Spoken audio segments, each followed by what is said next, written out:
Are we live? Are we live? Streamlabs did an update, so this is weird. I can't really tell. I use I think we're OBS. I don't live. use. Hey, can you guys see us? Hey, okay, we're live. Yeah, that was weird. Streamlabs did a weird update. Nadgey, can you hear that okay? Distorted? Yeah, is the audio distorted or is that just the actual audio? Am I distorted? No, the game audio. Well, Me. no, the audio sounds fine for me. But if I'm coming distorted, what's up, guys? Welcome to the stream. Maybe I'm tripping. I might be tripping. Guys, can you help audio balance for Nadgey and I? Nadgey talk. Hello, it's your boy Nadgey. What's poppin'? Perfect. What's up, Leon, DTM, Karama, Viewable Owl, Zachary, Dotstiff, and Kevin Midnight, and Crimbo, and Special Smog. I'm doing good, Kevin. How are you doing? Yeah, thank you for asking, Kevin. How's it going, Diego? Will Nadgey be part of the reaction tonight? Yes. If he's okay with that. If not, we can hang up on him. Oh, Game audio's a bit off. You want it up or... You gotta tell me. Nadgey seems slightly too low.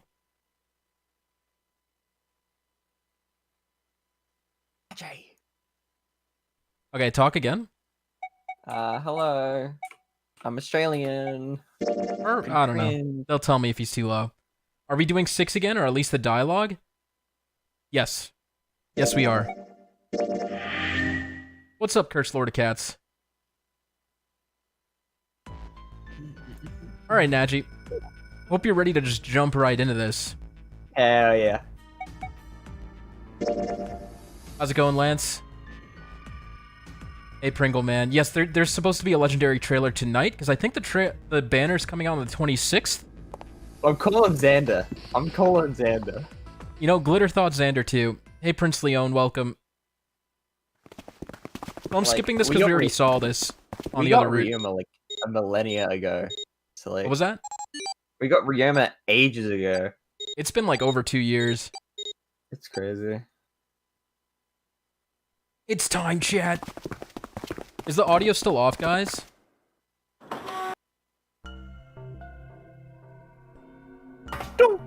Alright, so Nadgey, we gotta solve this puzzle again, but there's gonna be different conversations. So you need to pay attention. Yep. Ryoma was May 2018, so almost 3 years. That's crazy.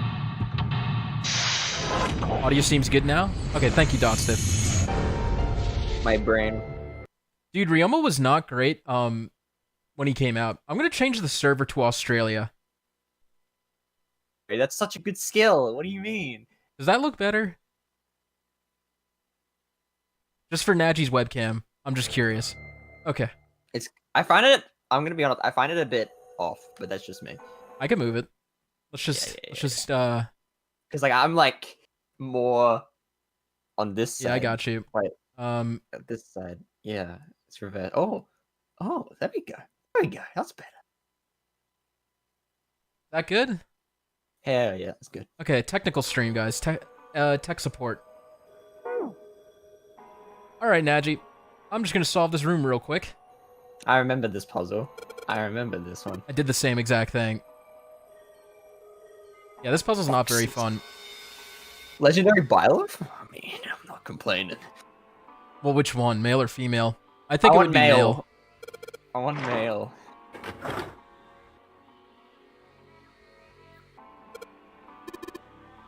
I can't skip this. Why are you congratulating Crimbo? What did you do? You got 100 subs. Congratulations, Crimbo. Congratulations. Legendary Gatekeeper. Emilio? Mods? Ban Emilio. If I see female Byleth, I'm gonna cry. Of sadness or happiness? Of sadness. Male I would be Byleth. happy. Of course you would be happy. That's right. Because I'm just a pervert. I mean, you said it, not me, man. I'm just saying.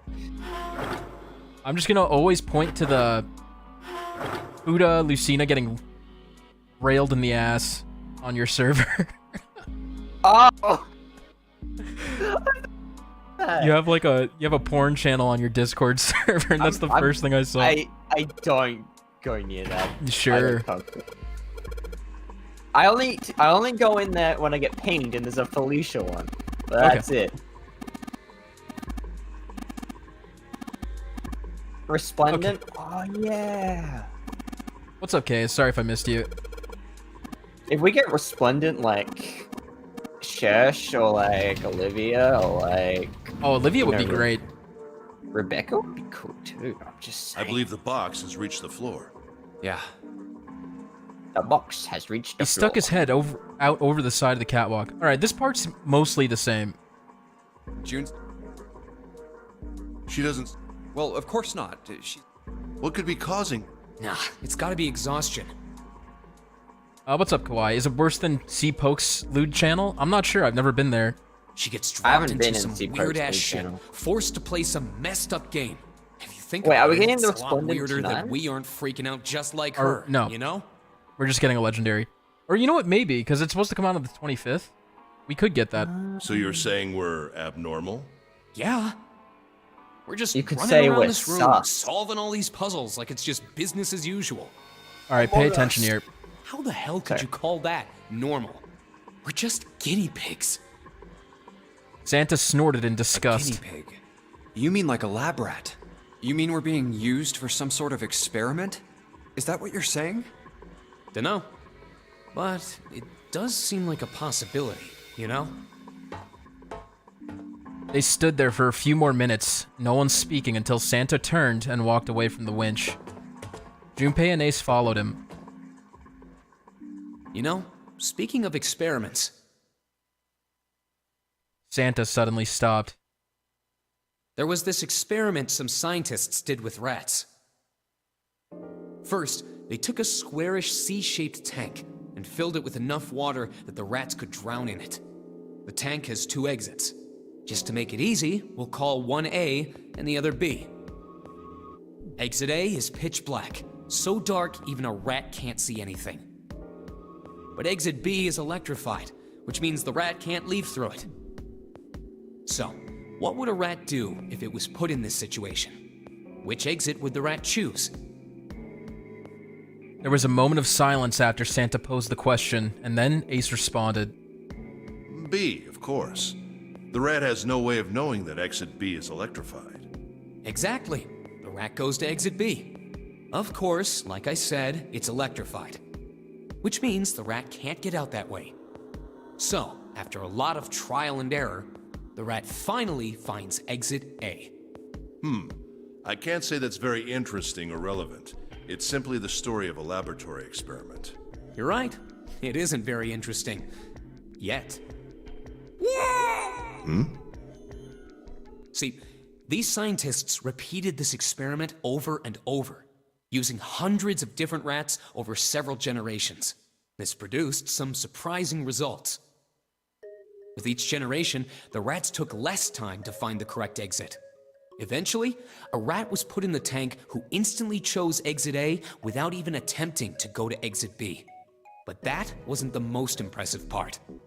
The same experiment was conducted in another laboratory, far from the original one, with the same results. No, on second thought, the results weren't really the same. The rats in this second experiment began the trials with significantly faster times than the first rats in the initial one. These rats weren't related to the others and had never even come in contact with them. And yet, Does that sound familiar? Yeah, a little bit. Riyadh. What's up, Norabal? they all easily found their way to exit A as though they already knew. What did it mean? Are you suggesting something like telepathy? They were passing information to one another through some undetectable medium? Ace looked skeptical. Santa snorted at him. How the hell would I know? I'm not any kind of scientist. I don't know what made him do that. But I do know that story's true. And if you've got another explanation, I'd sure love to hear it. It is true. What's up, Keaton? Welcome. And Nathan. And Roy fan. Come on, let's get going. There's still a lot here we haven't checked out. Why does it sound like a maze? It And kind of is. we gotta get the hell out of here before June passes out. Without waiting for a response, he turned around and started walking. Junpei, however, wasn't quite ready to leave the topic alone. Hey, wait. There's something I want to ask you. What? Santa stopped and turned Why around. did they use that tank for the experiment? Huh? Well, I mean, it seems like you could conduct the same experiment without the water. They could have just used a dry box, you know? If they needed to motivate the rats to escape, they could have, I don't know, What's up, Cowley? put some bait by exit B or something. I mean, do they really have to make it so the rats can drown? Santa gave a grim bark of a laugh. You know, the word emergency comes from the same root as the word emerge. You ever think about that? Huh? Well, an emergency is something urgent, often something dangerous. And to emerge means to sort of come out, or appear, or rise out of something else. So what's going to emerge in an emergency? Inspiration. What's up, Chris? Inspiration? Yeah. You're such a pain in the ass, dude. Think about it. When the chips are down, either you crack or your mind focuses and pulls up what you need. So in an emergency, your real potential emerges. Is that what you're saying? Yeah. That's why the rats had to drown. They had to be in danger. There had to be an emergency for inspiration to emerge. Oh. Junpei suddenly felt cold. The back of his head was aching, and his stomach felt strange. Wow. Oh. What'd you think about that, Nadgey? Pretty interesting. I didn't know we were rats. Alright. I think is this the right way? Yeah. We stuck with the rat. Oh, Jongle's Control. dictionary moment? What are you talking about? Someone get Lotus Someone on get the screen. Lotus on the screen.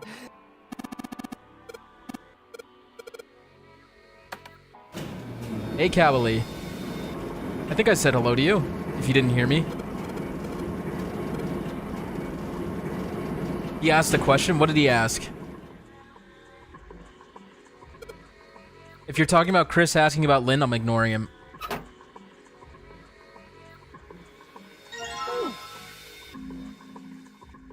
Alright, let me just solve this real quick, Nadgey. No worries. Is anyone else lost? Yes. Understandably so. I think Nadgey's lost too, but we'll get back on track. He'll get back into the swing of it. I'm just skipping most of this because we did this last stream.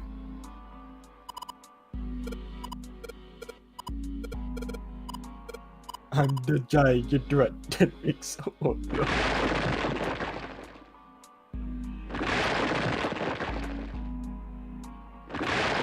Yeah, you hydrate, Speedy. Good job. I'm very thirsty.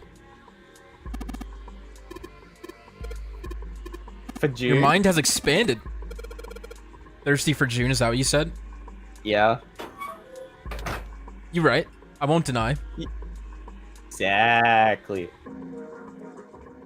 Man, I hate that. There we go. Let's turn the furnace on. Speedy. Can't even walk up some stairs, man. What are you doing? What are you doing? I'm just trying my best. I know. Yeah, Prince Leon in the original DS version, there was no voice acting. So the only way you could differentiate by audio cue who was talking was the pitch of the beeps. So like Ace and 7 had really deep ones, June and Clover had very high-pitched beeps. And it kind of worked. You could get immersed pretty well. 7's a better waifu. I mean, 7's great. Who am I kidding? 7's cool.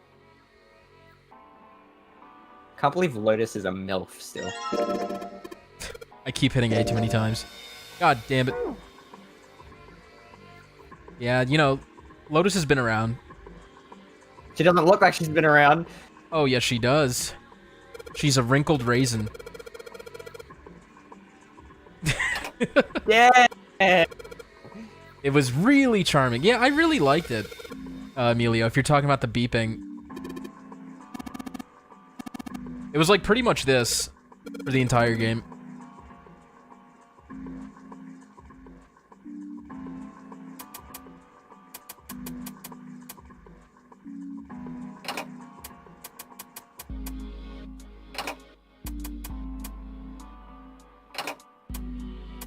I kind of forget. I think it's this. Use your ginormous brain. It's got to be this then.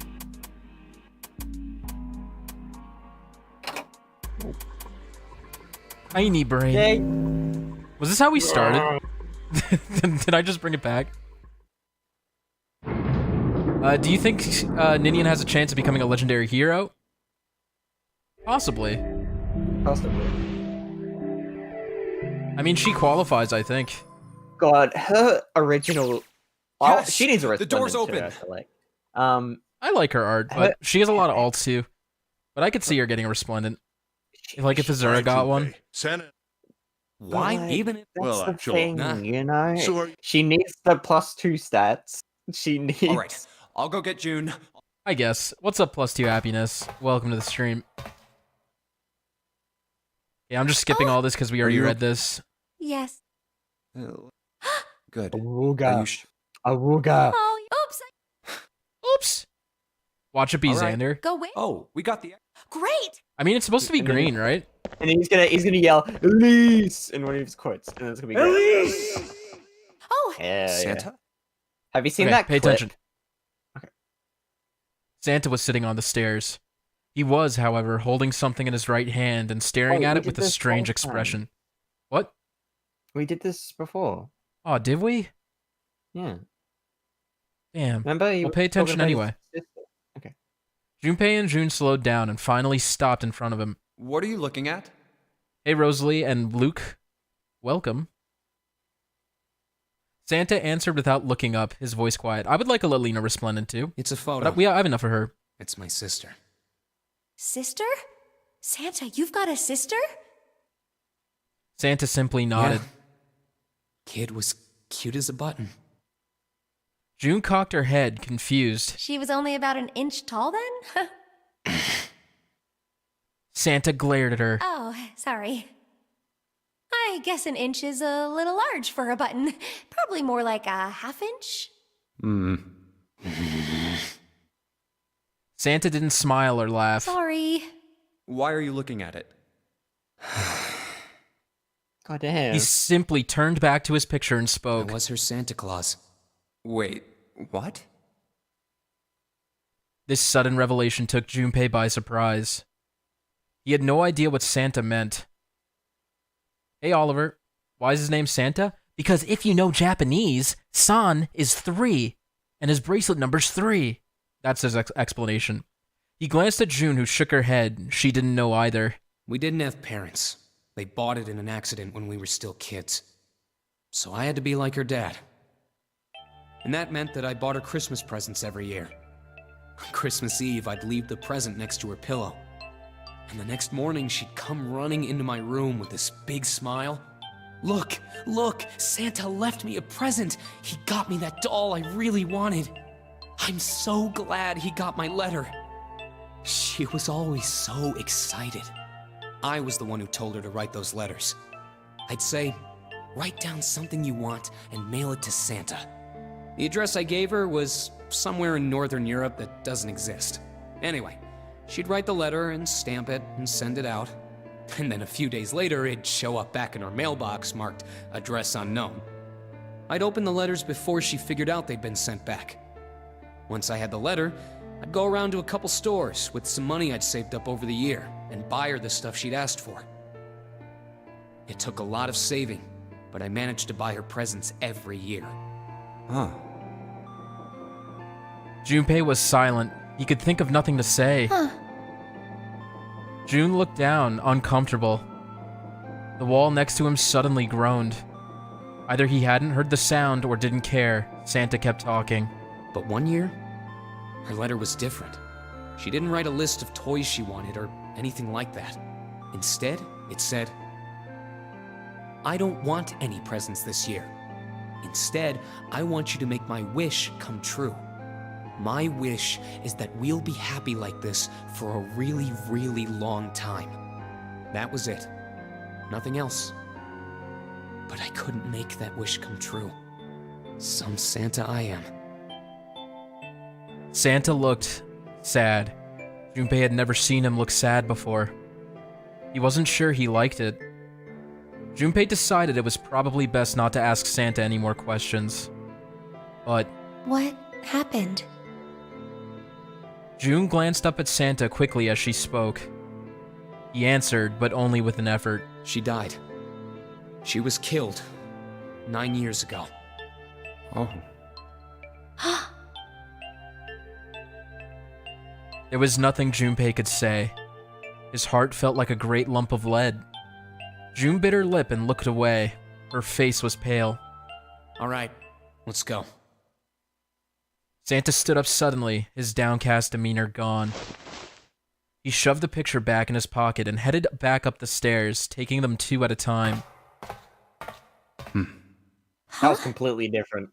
Yeah, it's different. Yeah. Junpei and June looked at one another.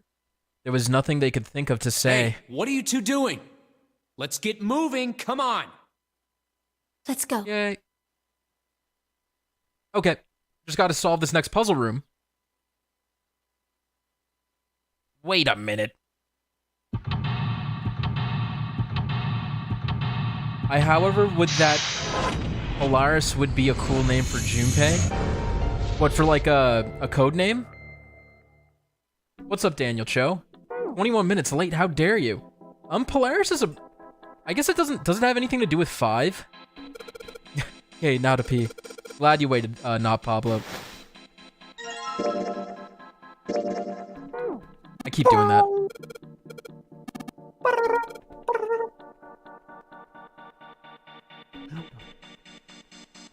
There's something in this crate. It's a me. It's me, Junpei.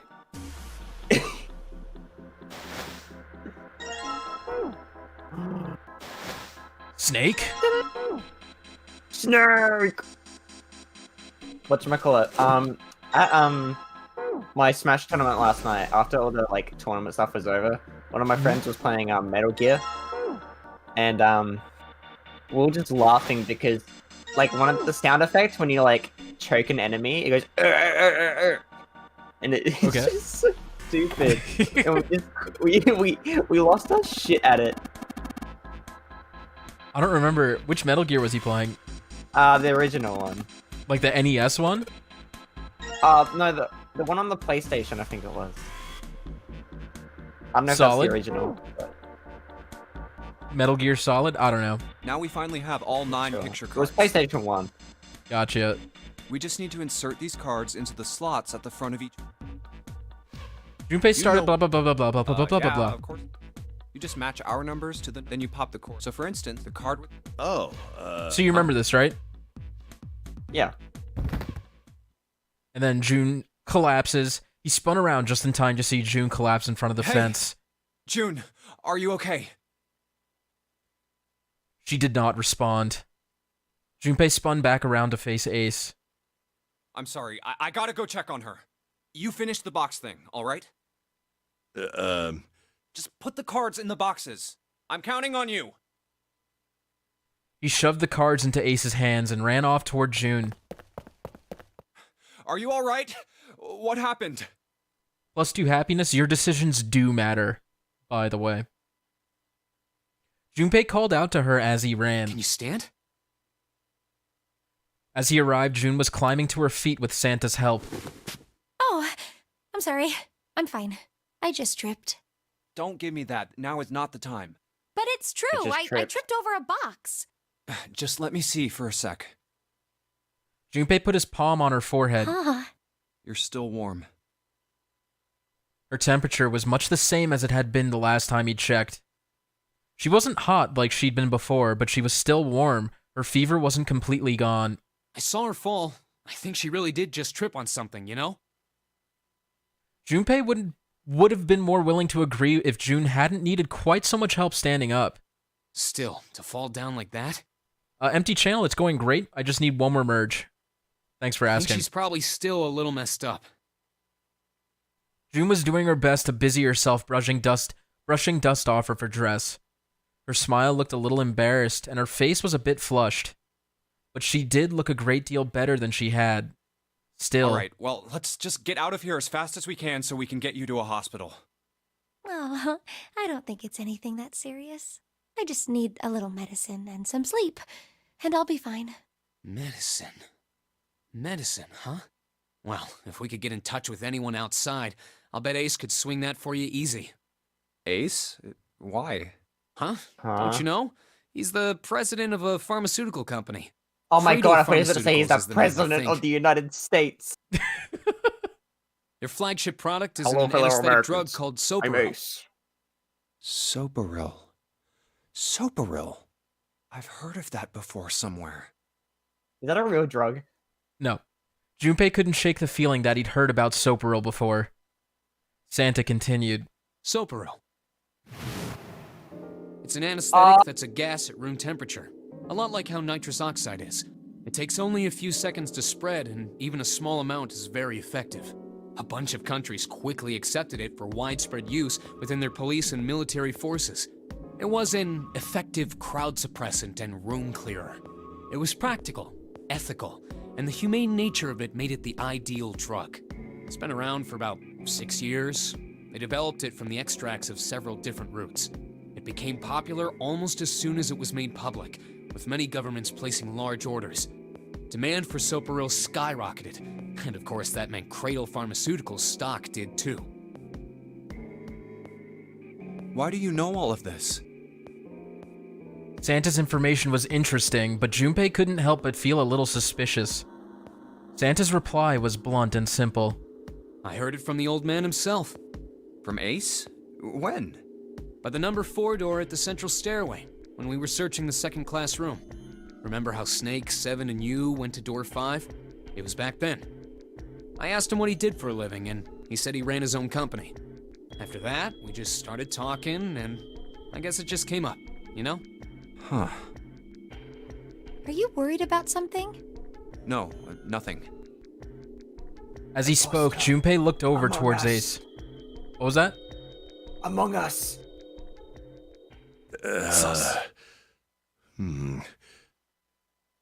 He seemed to be having difficulty with the 9 boxes. What the hell is he doing? He turned back to June and Santa. June, don't push yourself, all right? Yes. Santa, could you take care of her? I'll go check on Ace. Looks like he's having trouble. Sure. He gave them both a short nod, then turned and headed towards Ace. What are you doing? Ace's back was to him as Junpei approached. The older man turned around to look at him. His face was pale and covered in sweat. What happened? Nothing. My vision has gotten rather blurry, I think, because of fatigue. I can't see very well at the moment. What can't you see well? What'd you Where's the say? Excuses. I don't get it. Everyone's like, yeah, you know, this, yeah. These No. pictures. This doesn't seem right. Ace held the cards out to Junpei, splayed out in the shape of a fan. I don't care to admit it, but I may be developing presbyopia. Growing old is a difficult thing. He made the best attempt he could at A's self-deprecating smile, but his face was flushed and his lips were pale and drawn. At any rate, I'll leave the rest to you. I'm feeling awfully tired, so if you don't mind, I'd like to rest for a bit. He shoved the cards into Junpei's hands and walked away quickly. Junpei looked at him quizzically. How could simply looking at cards have tired him out? Junpei looked down at the cards in his hands. All of the pictures were quite clear and each person easily recognizable. Was Ace's vision truly so But if bad? it wasn't, what had made him so uncomfortable? That was when Junpei remembered what he heard from Lotus much earlier. Prosopagnosia. Well, put simply, it means a condition where the mind can't distinguish between human faces. In other words, my face would look the same as Clover's or even yours. so they can't remember faces, which is how most people recognize each other. That means that people with prosopagnosia have trouble recognizing even people they're close to. Maybe he's got prosopagnosia? I need to Google Junpei that. took another look. What was that? I need to Google that. Don't do it. But I'll just Lotus just explained it. My It's a disease. brain. It's a disease where you can't recognize faces, so everyone looks like the same. Junpei took another look at Ace. Quite the view. What, Lotus? Leave her alone. He sat at the base of the stairs, looking quite depressed. Huh. Well, he looks depressed. It is enough real. to have it. If he really did have prosopagnosia, there was no doubt it was a depressing and painful experience. Still, Junpei didn't feel like patting him on the shoulder and telling him everything would be alright would help that much. Still, Junpei felt perhaps it was best he keep Ace's condition to himself, at least for the time being. Oh well. It's not a disease, it's a birth defect. Isn't it like a mental disorder or something? Doing his best to clear his mind for the task at hand, he turned back toward the boxes. Time to solve the 9 boxes puzzle. 9 cards with pictures and 9 boxes. Junpei stared at them for a moment and then began.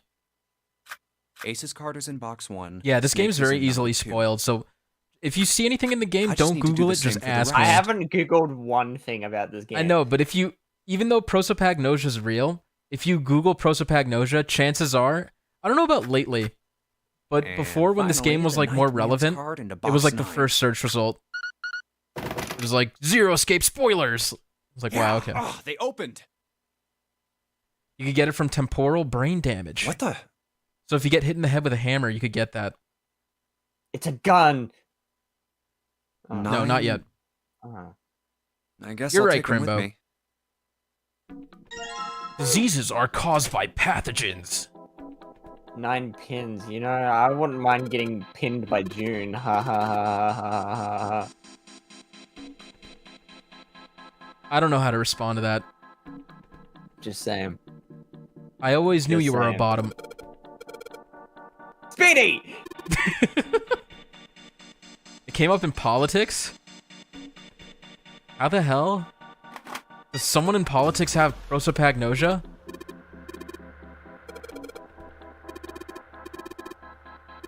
Yeah, DR too. DR is very easily spoiled. You're right, Plasma.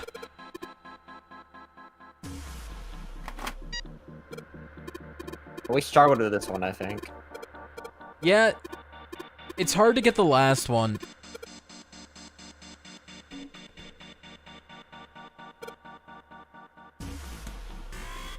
Let's go for one.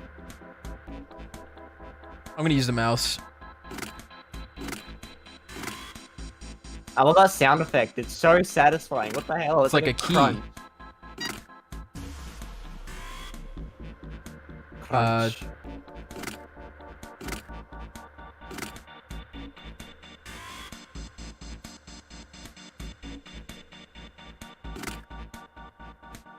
Crunch. Crunch. Pardon me, guys, while I do this.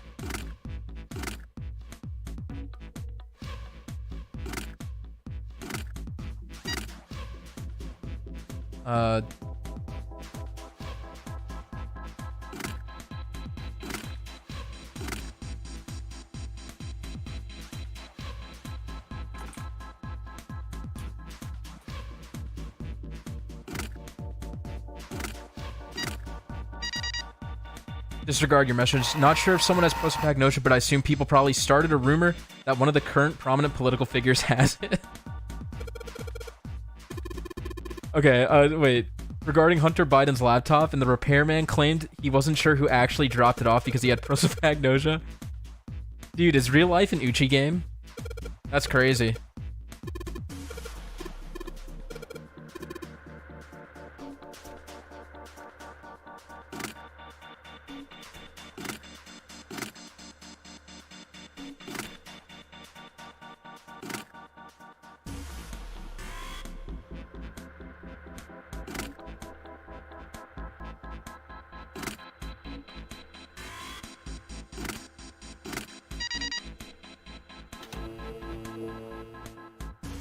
It's a cognitive disorder, usually resulting from injury, stroke, etc. I know you said not to Google it, but you know. Well, you know, go at your own risk. Just know that you might get spoiled in this game if you Google anything that you see. Yeah, let me just solve this room, Nadgey, and then we could get on to the ending. Sorry, this is kind of slow. No, don't worry about it. But Speedy, if real life was an Uchi game, then I'd actually be smart. You're Oh smart, my god. Rosalie. Did you know real life was based on Persona 5? What? That's insane. That's crazy. Have you got Scramble or Strikers? Yeah, I've been playing Strikers, and I beat the first dungeon. I haven't done it yet. Dude, I was playing on hard mode, and it's fucking hard. It is Go difficult. I turned it down to normal, because I think I lost the boss fight, like, 15 times, and I was like, fuck it. Like, this is so annoying. Are you ready for Legendary Claude trailer? Yeah, I'm excited. What were you gonna say, Nadgey? Like, I don't know. Like, I don't understand the combat. Well, like, I do, but like, It's like, a lot of spamming dodge and then hitting their weakness, and then using buffs. Buffs are pretty good. like, I know, like, Arn and like Makoto have this thing where they like put their element in their thing. Yeah. So basically, if you hold the bumper, the right bumper, you can call your persona, and you could use spells to break one of their like weakness shields. Combo. You can use a spell in a combo. Some combos have spells too, but they do less. Basically, enemies have like 5 shields, right? And every time you hit their weakness, the shield breaks a little bit. Yeah. I kind of forget how to do this. Was it like this? I'm just gonna use the mouse. Yeah, so the combo ones do less damage to the shield. So sometimes it's better to just burn the SP. Yeah, because I run low on SP all the fucking time. Yeah. Just don't spam it too much. I don't know what to tell you. I turned it down to normal mode. Hard mode was too much. I'm on normal mode. Yeah. But the first boss, man, holy crap. Did you get up to it? How much? The boss fight? No, I'm not up to it yet. Do you want to know how much you know what EB Games is, right? Yeah, Electronic Boutique. Yeah, so whatchamacallit. That's like Australian. What is it? GameStop. GameStop? Essentially. Yep. And like, you want to know how much they were charging for Strikers? How much? What the hell? $99.95. Why? I don't know. And I'm like, you know what? I'm gonna go down to this other store. You know, I'm gonna go down here, and then I got it for like $20 cheaper. Damn. Is it because your president banned anime? I don't know. I don't know if it's because of Atlas or like EB Games are just always stingy with their prices. I don't know. Oh, there goes my sponsor. You talk shit, never gonna work with you. You found it. Alright, are you ready? Hell yeah. We're on the ending now. A long hallway, huh? Let's check it out. Jesus, that's expensive. We've seen this elevator before. This I'm is just gonna skip this Australian too for dollars, now. by the way. Yes, and after What was that, that? we passed through the cargo. This is Australian dollars, so it's. It's like what? Is it like $78 or something? Let me convert It's it. Australian. That's like 79 American dollars. Did I get it exactly right? Yeah. Or close? And Damn. now we're back That's I'm here. a beast. What can I say? In other words, we made a loop. We're back where we started. We needed a card to get to this point. I don't see a card reader here. Perhaps we are. We're just gonna play on adventure mode, and I'm gonna skip this It shit. worked. Pog champ. Pog. Champ. So if you remember what happened on I the think knife so. ending, Nadgey, Clover went missing, and then we went to search for her. We went down an elevator, and then we got stabbed after finding got Lotus. shanked. Yes. Who do you think will die next, Speedy? I cannot confirm or deny. Good. What do we? No, even if we... I agree. Early May is Looks like Golden it Week, ends so I'm here. betting on IS milking TF out of Claude. Only one door. There isn't anything Oh, else. for It's the legendary? only way- All right. We saw this. We found the 9 door before. but there's 2 9 doors. Nani? None. But we got the gun this time. We have the gun. They can't. Romero, can you not talk about my personal life on the stream? I'm begging you, dude.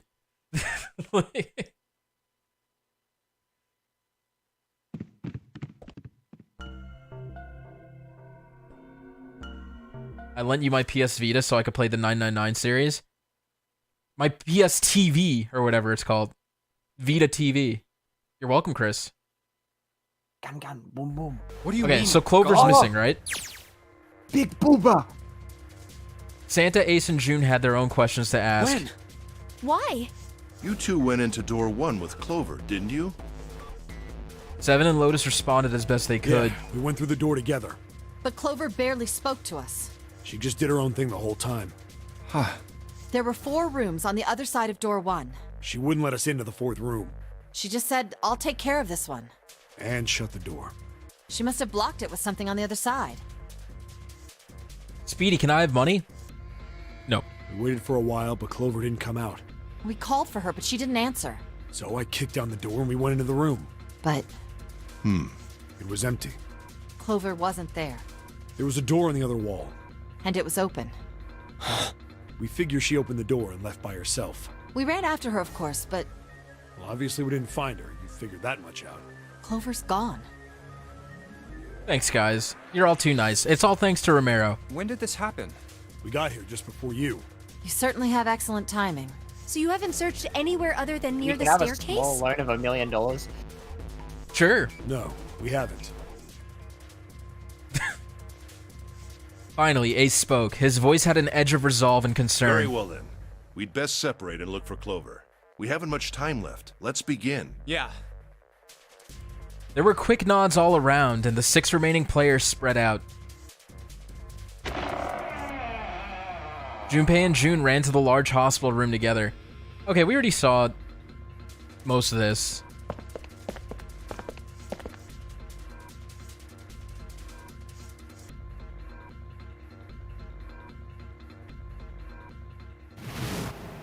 My brother's left arm is, it's not like a normal person's arm.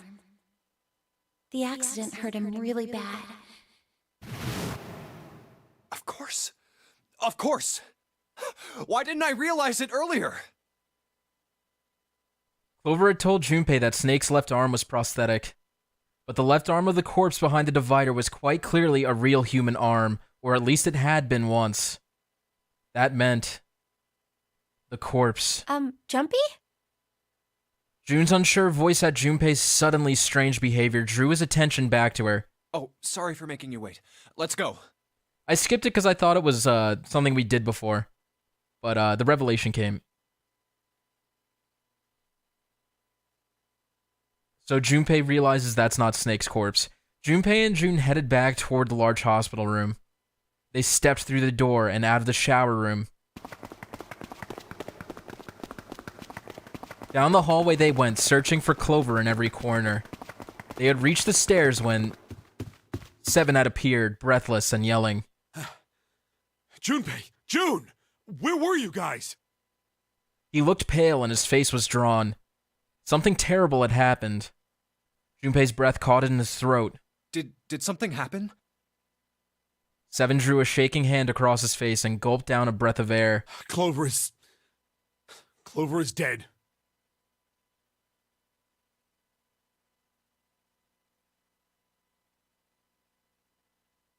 Elise!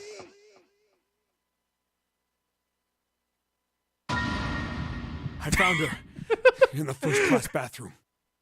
Wow! You know, I try to get him to pay attention, but it just doesn't work. Speedy donated his essence so I could bear a child. That's disgusting. But thank you.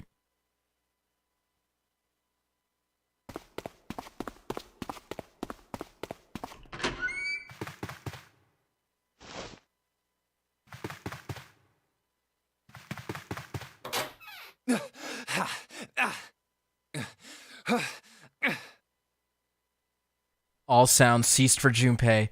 The world was an empty, muffled expanse. What a fucking god. Then he began to hear his own breathing. Elise! June's mouth moved, but he heard nothing. She tried once more, and then her energy was gone, and she collapsed against the wall.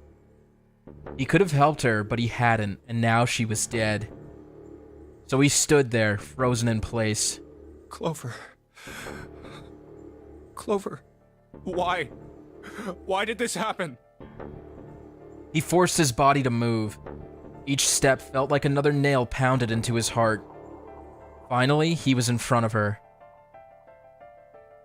He knelt and placed 3 fingers against Clover's neck. No pulse. No breath. But she was still warm, and her eyes were closed peacefully. It would have been easy to think she was asleep. Easy, that is, were it not for the slowly expanding puddle of blood beneath her. He traced its source to her back. A gash just beneath her shoulder blade. Was the weapon a knife, perhaps? She's not dead, surely. She's not. If it was a knife, the killer had taken it when they left. That's okay, Flippers. When he closed his eyes, he saw Clover smile. Clover. Nah. Her innocent I'm smile. gonna fucking Oh, I gotta mark her cry. dead.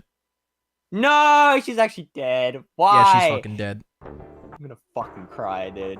Her innocent smile. Her I'll energy. take this, but- He would never see her smile again. No way. He could have done something. He could have helped her. His stomach twisted itself into a sickening knot.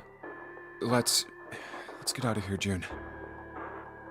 Junpei lifted a limp June from the floor and carried her from the bathroom.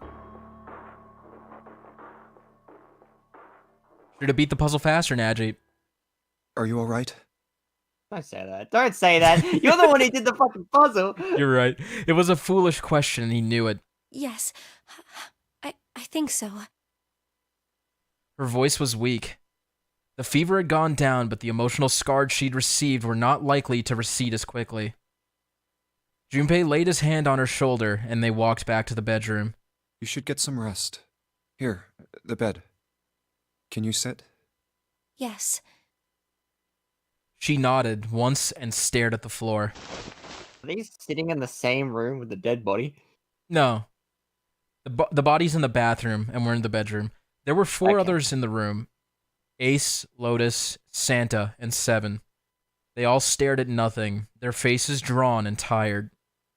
After a while, they drifted into the bathroom to see Clover's corpse of themselves.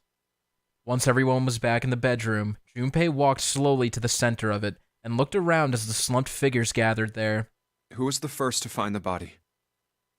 Me. 7? Seven spoke from behind Junpei.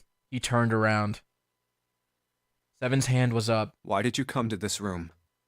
To look for Clover. Why else? I found her body in the bathroom. We're going to react to the trailer in 10 minutes if it drops. Please, thank you, Dosta, for reminding people. Just don't spoil who it is spoilers. before we watch. Because I'm going to be recording it and posting the reaction to the channel. As soon as I did, I ran outside. I got to the top of the stairs by the casino and yelled as loud as I could. Hey, guys! I found her, but it's bad! She's in the bathroom in the first-class cabin! Come quick! Or something like that. Legendary Junpei. Then I went back to the bathroom. Legendary simp. Ace, Santa, and Lotus showed up He is real not a soon after simp. that. Nah, I he's guess a you Chad. two hadn't He's heard he's me a or Chad. something because you didn't show. So I took off down the stairs to look for you. After that, I mean, you know the rest, right? Junpei nodded and closed his eyes. There was one more thing he needed to ask. Seven. There's one more thing I'm worried about. What?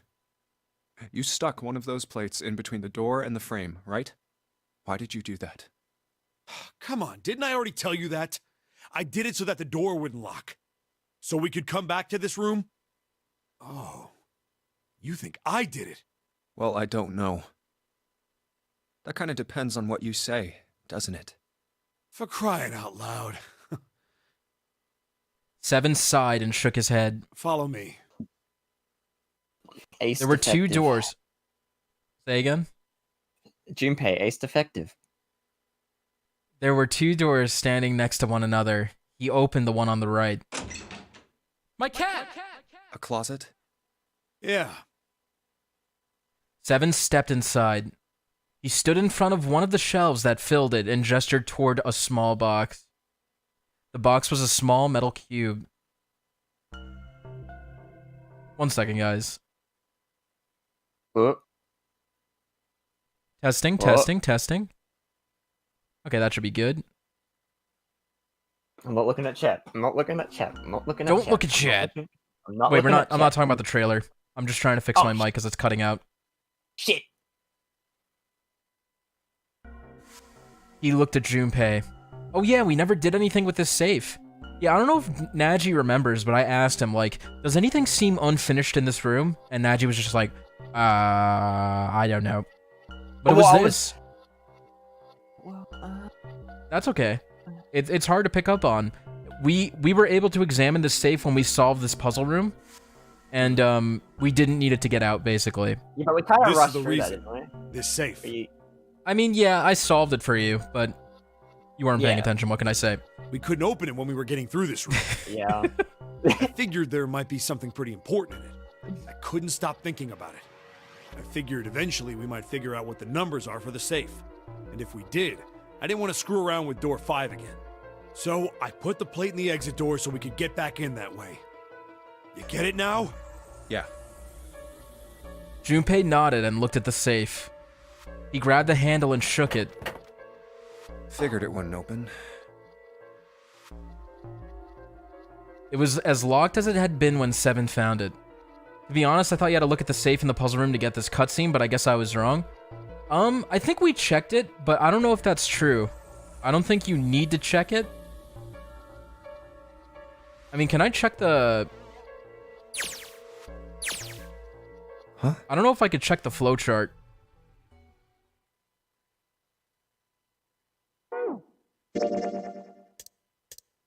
Maybe you do. Like, maybe in this... You see these red keys? I can't imagine what the other red key is besides check this safe.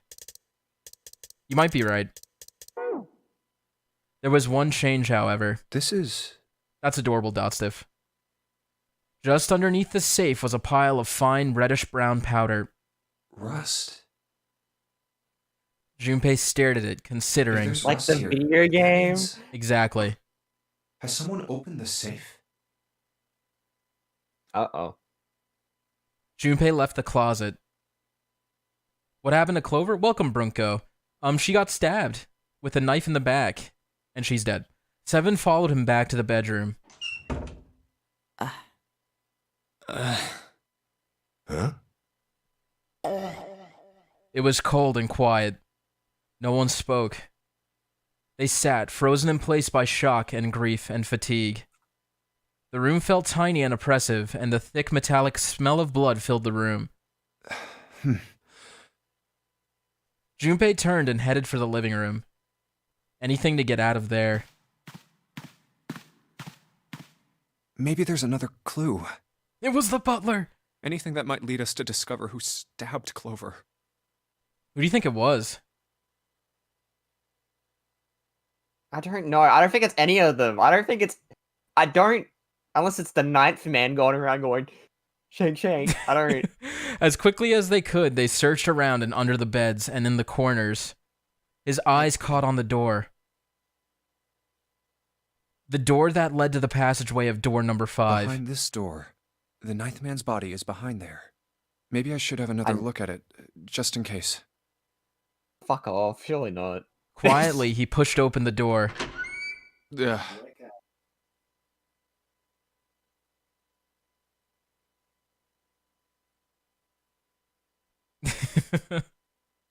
They're laughing about something. The smell hit him like a blow to the face. Oh, the hell? This smell is... Pug. His lungs contracted, unwilling to inhale such fetid air, or fetid. I don't know how to say that name. Acid, say that word. Acid boiled up from the base of his stomach, churning what little food was there into a violent froth.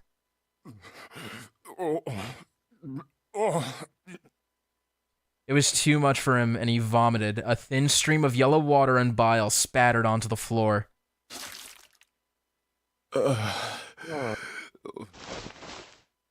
He wiped his mouth weakly and stared at the dead body. Chunks of torn flesh lay in an arc around the body. What remained of its intestines had slid out onto the floor. The pool of blood that framed it was half dry, but so thick that it had taken on a texture not unlike that of an egg yolk prepared sunny side up. On the floor next to the broken mass of the man's head lay his glasses, cracks spidering across the lenses. The bloodstains near them had already dried like scabs on the floor. Wait. That was when he noticed. It's gone. His bracelet. It's gone. It was right next to the glasses. But now, it was gone. The number 9 bracelet was gone. But why? Had someone taken it? He was turning it over and over in his mind when he had heard Seven's voice. Where'd Junpei go? It had drifted out to him from the living room. Junpei walked slowly out of the hallway. Oh, there you are. Were you looking for something in the hallway? Seven looked up as Junpei entered the room. Yeah. Did you find something? He thought for a moment before he responded. No, nothing. Technically, it wasn't a lie. He hadn't found anything. In a way, in fact, that was the problem. Something he'd expected to find hadn't been there. The 9th man's bracelet. What's up? Well, I wanted you to take a look at something. What is it?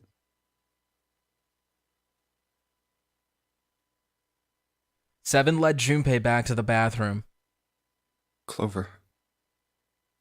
As Clover's corpse came into view, he felt his heart flip, and then fall to the bottom of his stomach. Something between a sigh and a groan escaped his lips. What was it you wanted to show me? His voice was hollow and empty. I searched Clover's body again. A real shame. She was stabbed once in the back, probably by a knife or something. And I found this. As he spoke, he moved around Clover's head, then knelt down and flipped open her right hand. What? She was holding a piece of paper. I haven't actually looked at it yet. Didn't want to disturb the crime scene, you know? Basic stuff. Well, I did borrow one thing. Crimbo will post it probably. I trust him. What? Crimbo What's that? Are you ready? Yeah. Alright guys, we're gonna take a break to react to this trailer and then we'll get back to 999. I can't look at my monitor. Yeah, don't look. I got to set up for a second. I am blurring out. Chat. I'm not looking. Oh. I'm not looking. I'm not looking. I'm not looking. I'm not looking. I'm just trying to audio balance. I'm not looking. That sound too soft, guys?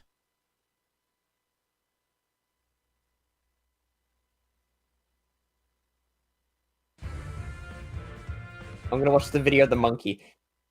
Yeah, you do that. I'm just setting up for the trailer.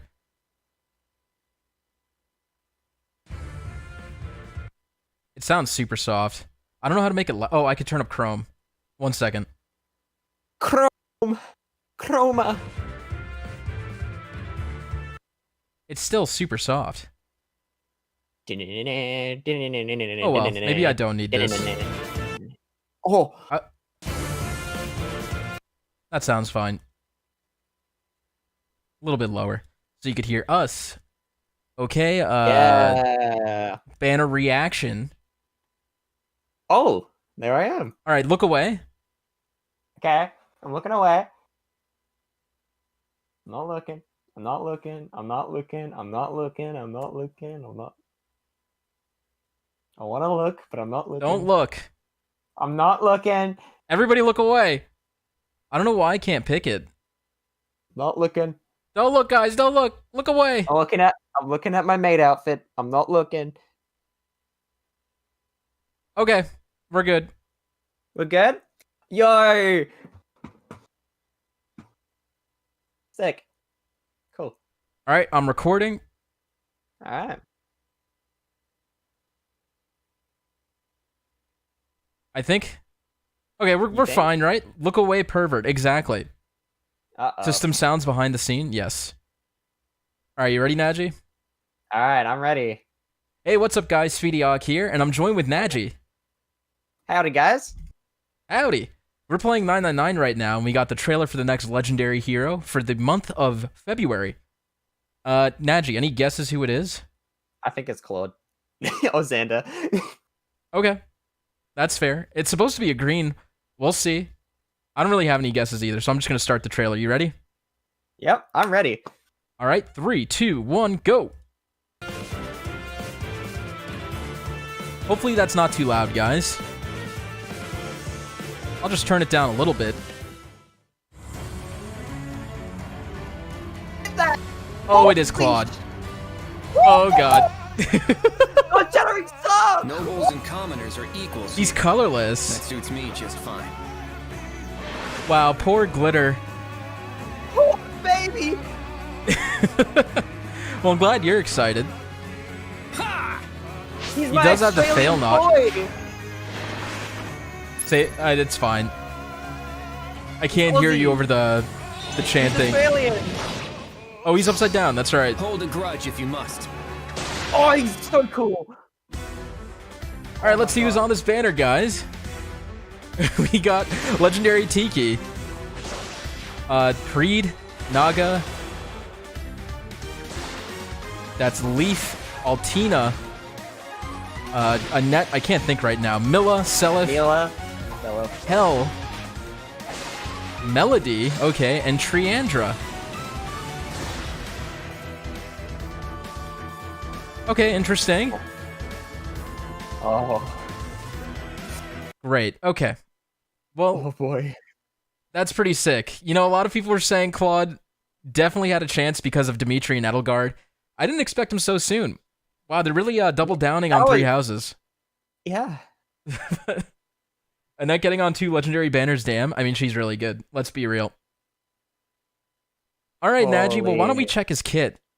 Oh my god. Are you excited for this? I'm happy, but I don't have orbs. I'm just so burnt out on 3 houses. Like, it's... We got... If you know, I think Choose Your Legends 4 ruined the 3 lords for me and Faye.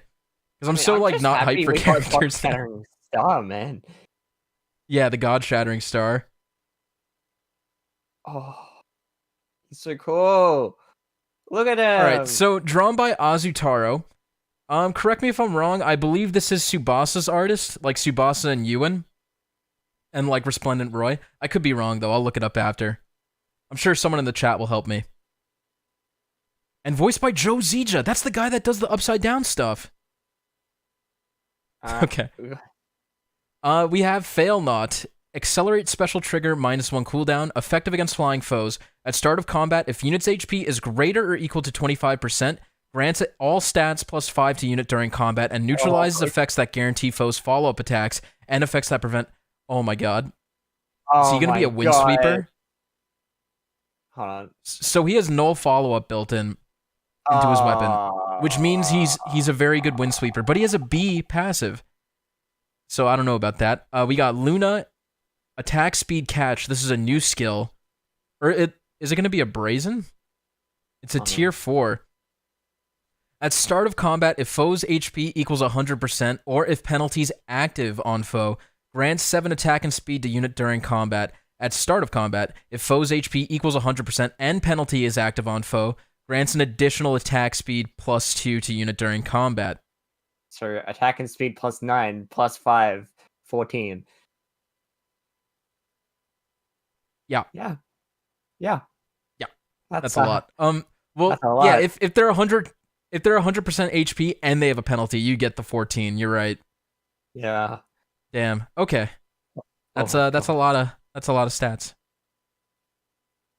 Okay, and then for B, we have Fallen Star. If unit initiates combat, reduces damage from foe's first attack by 80% during combat, and after combat, grants Fallen Star to unit and inflicts gravity on target and foes within 1 space of target. Are you kidding me? So the 80% isn't guard bearing 50%? 80% seems bonkers. What is Ike's Irvon for the follow-up? 80, I think. No, you know what? I think this is the same as Mia, like Summer Mia. I could be wrong. But my god. Okay, let's see what Fallen That's Star a does. lot. Say again? That's a lot. That's 80%. a lot. Guard bearing is 50%. I think Mia's at 80%.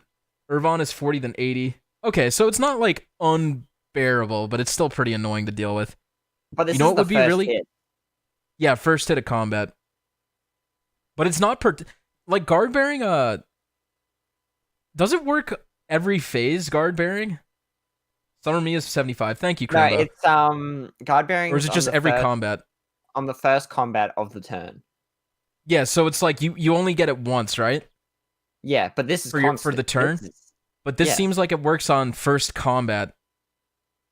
Like every time. If unit initiates. Yeah. Okay, so it's not enemy Yeah. phase. It's only if he initiates. Okay. I missed that. Alright, Oh, so Fallen Star. For one turn, during unit's first combat and player phase and enemy phase, reduces damage from foe's first attack by 80%. Yikes. Is it supposed to And he's just got- stack? I'm not sure, but basically you're not gonna be able to run away from him if he's on like A parades and he's with a dancer. He's gonna shoot you. You're not gonna be able to move, and then he's No, gonna move sir. again. The gravity is very and then cool. you're dead. Guard bearing is first combat or either phase. I'm trying to understand this. So after combat grants Fallen Star. So Fallen Stars, I guess, a new status maybe. Just No, like it is a new unique- status, but I'm trying to. So basically, if he initiates, the first damage he takes from the opponent gets reduced by 80%, and then he gets Fallen Star applied to him, which during unit's first combat and player phase and enemy phase. Oh, so on enemy phase he could get the reduction too. Hmm. Okay, that's annoying. That's Wow, so he could get the 80% reduction on enemy phase too for the first combat. And like player phase too. I don't. That's pretty crazy. Yeah, Deadeye is gonna be very good against this guy, but everyone's just gonna run him with IOT shield. So get screwed. All right, and then we have Speed Defense Rain. Wow, that's a nice kit. Guard bearing's only boy. enemy phase. Is it not? Is it not on player phase too? I don't remember. Oh boy. Okay, Wait, so- his Wyvern. Why isn't it like the White Wyvern? You know, in his promoted art, I don't. his promoted. Doesn't the promoted- Brave one have white Wyvern? Does it? I don't remember. I'll pull it up here. Has to initiate to earn the damage reduction on enemy phase. Interesting. Yeah, you know. I don't know what his stat. I mean, he's doing 82 damage to the Screen Flyer. It's a lot But of that buffs. He gets the plus 12. So this guy That isn't. looks like a generic temp training tower green flare to me. Oh yeah, for sure. They always are. But you know, we need Phoenix Master to do that math to figure out his estimated stat spread. True. Okay, so he Hey, has you got 41 Male HP. Violet. Hey. Yeah. So he's a duo. He's like a pair up legendary, which kind of sucks. That means male Byleth and Claude's canon. Pog? Yeah, dude. This is IS's way of rewriting history. Hell yeah. The homies. So Carlos is pretty stacked from what Yeah, let's just take a look at this summoning pool. Alright, so for colorless we have Milla and who's the other one? Leaf? Mhm. I mean, can't go wrong, right? They're both really good. Leaf is still Sure. like one of the best bow calves in the game, and Milla is an amazing offensive light season hero. So yeah, colorless definitely very strong. Blue we have Naga, Melody, and Tiki. Honestly, kind of a losing color here. Yeah. But you know, Melody has sturdy. No, what does she have? She has some tier 4 skill that I He can't has remember. Wyvern Flight, Instant Oh, yeah. Lance, and Attack Defense Solo 4, I think. You're right, So- that is correct. That's pretty Yeah, I guess stacked. Wyvern Flight's pretty cool. Imagine getting Legendary that. Oh, wait. Tiki. Claude doesn't need it. So to say. Yeah, he's got his own B skill. And then red, we have Freed, Altina, and Selif. Decent. I would skip that color too. I mean, and then green, we have a it's net. red. Red's got distant counter, but He that's about does. it. Doesn't Seliph have distant counter too? Does he? He's so forgettable. No offense. I'll cut that out, but I can't remember. I can't remember anything. Yeah, I guess we're going for DC. Which is Altina. So yeah, you know. And then you got yeah, Annette, which is Triandra and Hell. Hell is annoying. I hate Hell. Yeah, but you know, more DC. You know, a lot of DC options on this banner, I think. There's a lot of DC. Yeah. Yeah. He does have DC. Thank you, Crimbo. So is that 3 DCs on this banner? I think so. They're just handing it out like candy. Personally, for me, I would say the strongest color, obviously colorless, and then I would say green is probably next, followed by red and then blue. But, you know, pull for what you need. What do you think, Nadgey? I reckon just go colorless, and then also green, and then blue would probably be next as well. Yeah. Okay. Because red, you're only really getting. Does Altina even have any good fodder? She has attack res. She has an oath, I think, in the C slot. It's not very good for fodder. Yeah. But she's still solid as a Ether Raids unit. Sure. But red just has a bunch of DC. All right, guys. Well, man, I like kind of. I wanted to do a summoning video, but I don't know if I want to pull for Claude. You don't want Claude? I have the Brave version. I'm just so disappointed with Choose Your Legends making them so similar to their legendaries. Every single one, same exact movement type, color, and weapon type. It's so stupid. Like, I'm really disappointed by that. And it's not the legendary's fault. It's Choose Your Legends' fault because they didn't get creative enough. But then again, I don't think we're expecting to see Dimitri wielding like a tome, you know? No, yeah, but they could have gave him like a dagger or something. They could have been creative. There's so much more they could have done. Yeah, you're right with Edelgard and stuff. Yeah, dagger, yeah. But I gotta say, his art is clean AF. I know all the Claude fans are gonna go crazy. I'm skipping this banner. I'm sorry, guys. I have to skip this banner because I don't have orbs. Oh, okay. Shame. We're in the same boat, I guess. Let me read the chat. See what they have to say. I don't know if I go for it or skip. Make a poll video for Annette. I would never do that on a legendary banner. Yeah, the art's really nice. Wait, like does the he other do a lords flip usually. on his Wyvern? Say again? Does he do a flip on his Wyvern? Yeah, he does do a flip. So that might seal the deal for some people. Like, I need him. Upside down man, going crazy. Here it is. Nope. Okay, no, that's not when he does special. Luna. That's the special. You gotta go to the green tone guy. My bad. There we go. Whoa! Whoa! Doesn't his So Brave do cool. this too? Does it? You see, I'm second guessing myself like crazy. All right, guys. Yeah, I'm gonna be skipping this banner. We are supposed to be getting a new heroes banner like first in March, I believe. So I'd rather save for that, but dropped Faye ages ago. Feels bad, man. Waiting for Gatekeeper. Okay, feels even worse, man. I mean, I need to save for Marianne, but then again, you get it for free. It's very tempting to save for CYL. They must have copy and pasted his sprites. Yeah, I don't know. Agreed, also skipping. But he looks great, and his kit looks super cool. I'm happy for you Claude fans, but I'm going to skip, and I'm just going to continue working on other stuff. I know I haven't posted a conventional video in a while, but please bear with me, okay? I'm going through a tough time in my life right now.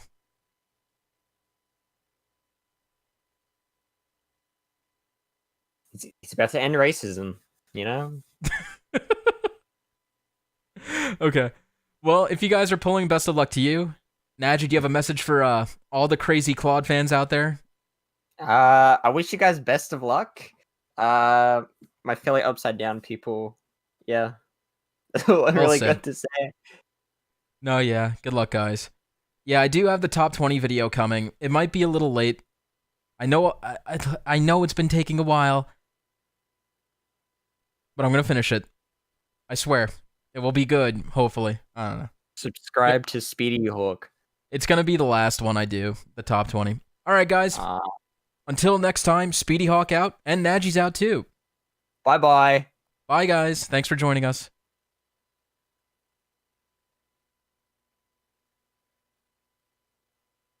All right, we're done with that. Thanks, Nadgey. No worries. You should be a full-time YouTuber. I'd watch all of it. I'm not nearly driven enough or popular enough to make that a thing. Is Speedy joking, or is he actually going through a tough time? It's been a little rough, but it's okay. We love you, Speedy. It's okay. Thank you. Don't worry about me. It's more with work and stuff. All right, let's get back to 999. Thank you guys for waiting for that. If you just came here to watch the trailer with us, and you've never seen 999 before, and you have no interest in it, please leave because we're on some pretty spoilery stuff right now. Yeah, we were recording. I'm gonna edit that video. Thanks, guys. I appreciate that. We're all gay for you, Speedy. Thank you, Amelia. Okay. That is true. This is true. Well, What's up, Owen? Fishpog. Did someone call your wife your trash? Worse. All right, are you ready to get back into 999? Yup. All right, let's do this, guys. I don't hear any audio. I think I muted it. Nope. He wasn't sure what that meant, but it likely didn't matter. The paper was more important. I'm opening it. He picked it up and carefully that opened voice it. acting was great because he actually sounded like he was like, gross, like kind of. I don't know voice What are acting. you even but, like, talking about? I don't know. It was good voice acting. Truth had gone, and truth had gone. Ah, now truth is asleep in the darkness of the sinister hand. What is this? Some kind of secret code? Seven peered over Junpei's shoulder at the note. Junpei stepped away from Clover's body. Tired of these riddles. And into the living room. He began to pace, attempting to decode the note. A code. The first clue was likely the phrase, sinister hand. Sinister hand means...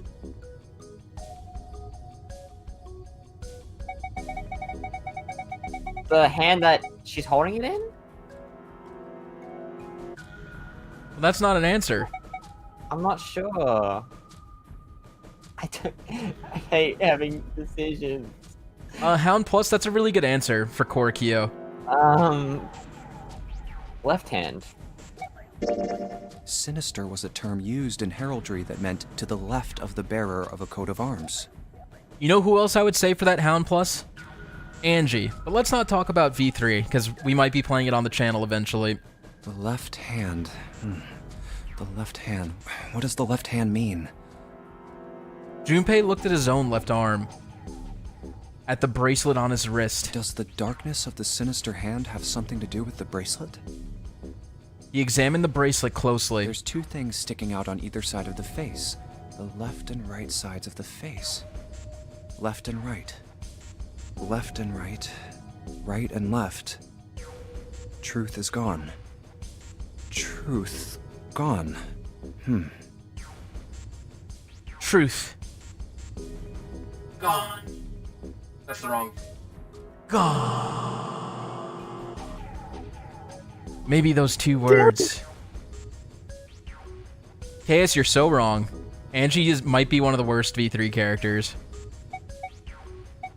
I mean, if you're... I don't want to get into it here. We could talk about it when we get there. What was that? Gone truth. It says... You want me to pick this one? It's in bold letters. So, Okay. What else I guess. could gone and truth mean? Truth, of course, means something that is correct. Something that's fact. In other words, something that is right. You could then safely assume that gone means left. After all, after someone left, they were gone. But in this case, they clearly refer to their directional homonyms. Then truth equals right, and gone equals left. This can't be happening! Wrong button. Junpei looked at the bracelet again. The left and right of the bracelet. Thanks, Case. You know, it's all in good fun. I know we just have different opinions. Welcome, Marth. Welcome. The left and right of the bracelet. These two things sticking out. So if I... Press them in the following order. God fucking damn it. Nadgey, we have to get this right or we get the bad ending. Beep, boop, boop, ba, da, beep, beep, boop, boop, ba, beep, beep, boop. I don't know, Speedy.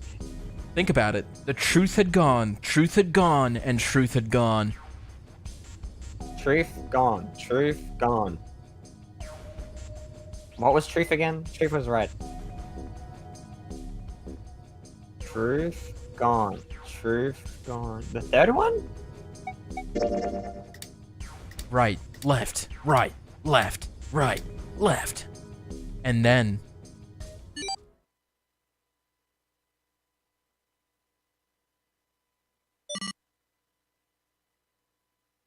one after another, 8 numbers flashed on, then off, of the face of Junpei's bracelet. Wait, did it just... He checked one more time to be sure. 1, 4, 3, 8, 3, 4, 2, 1. 1, 4, 3, 8, 3, 4, 2, 1. Huh?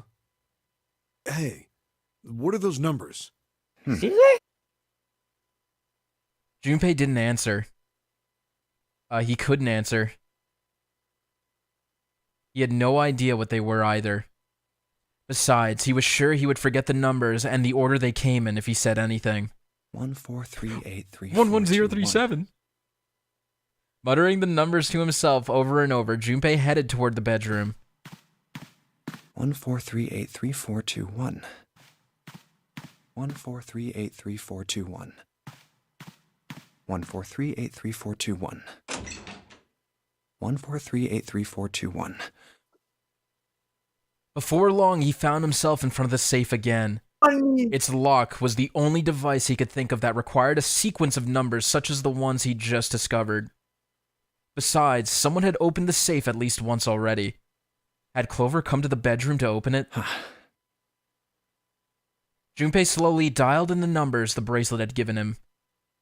1 to the right, 4 to the left, and... oh. Finished. Bingo. I knew it was for this. A small, telltale sound of a lock opening. He grabbed the handle, took a deep breath, and pulled it up. Oh, Clover died, Kelly. Some sort of note? Inside was a piece of paper. It was roughly the same size as the one Clover had been holding. Let's see.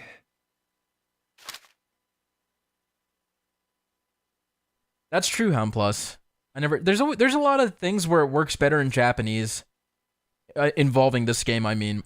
What's up, Mr. Rock? Welcome. Junpei picked it up. This is what it said. Fact 1. The Nonary game was played once before, 9 years ago. Fact 2. The person with the number 2 bracelet attended the game 9 years ago. Fact 3. It was planned by the following 4 people. Cradle Pharmaceuticals CEO, Gentaro Hongao. Cradle Pharmaceuticals Chief of Staff, Nagisa Nijisaki.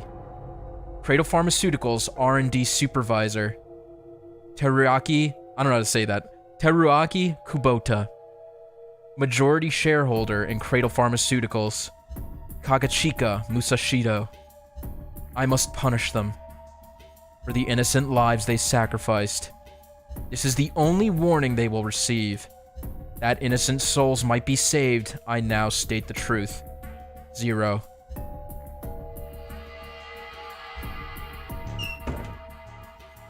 Junpei left the closet. There were 5 people waiting for him in the bedroom. Ace, Lotus, Santa, 7, and June. He looked at each one of them in turn, then slowly placed his hands in the placed his hands in the pockets of his vest. Sorry, but do you think you could all come with me? Come with you. I want all of you to go to the big hospital room. Why? There's something I want to be sure of. What do you want to be sure of? I want to know if the person I suspect is really the culprit. Wait, then you're saying... Yeah, I think I've got it figured out. I know who killed Snake and Clover. The atmosphere in the room changed.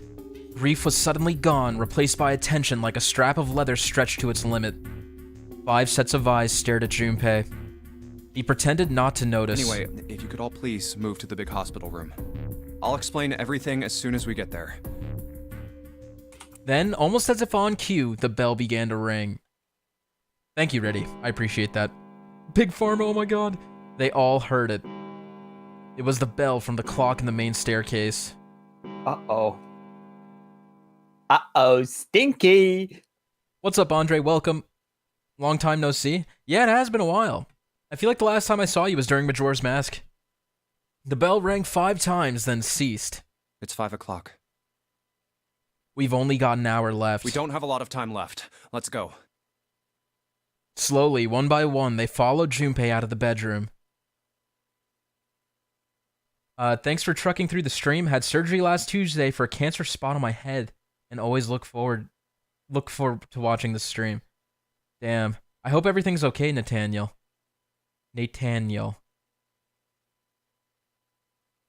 I hope the surgery went well.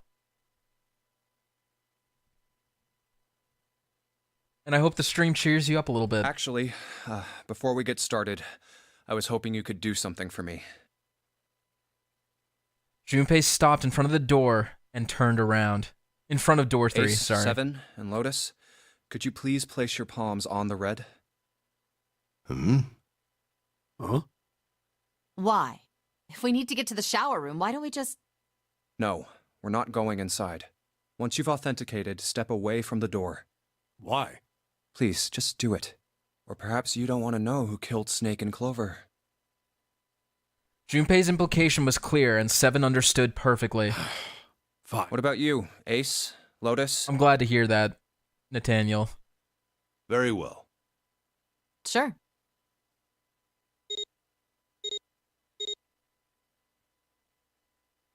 Quickly, they pressed their palms onto the red. Once they had finished, they stepped away from the door, as Junpei had instructed. 3 asterisks shone from the red's display panel. I have this idea. Welcome, Soup. Okay, Clover died. I don't think this device Hello, responds Soup. to a hand placed on it. It instead reacts to a bracelet being brought close. You don't actually need a hand. Junpei approached it and held his bracelet over the scanner. He made quite sure he didn't place his palm on it, and instead only brought his bracelet near it. The 4th asterisk appeared. I knew it. Just as Junpei had expected, it was possible to authenticate without placing one's palm on the red, so as long as their bracelet was near it. Junpei pulled the lever down.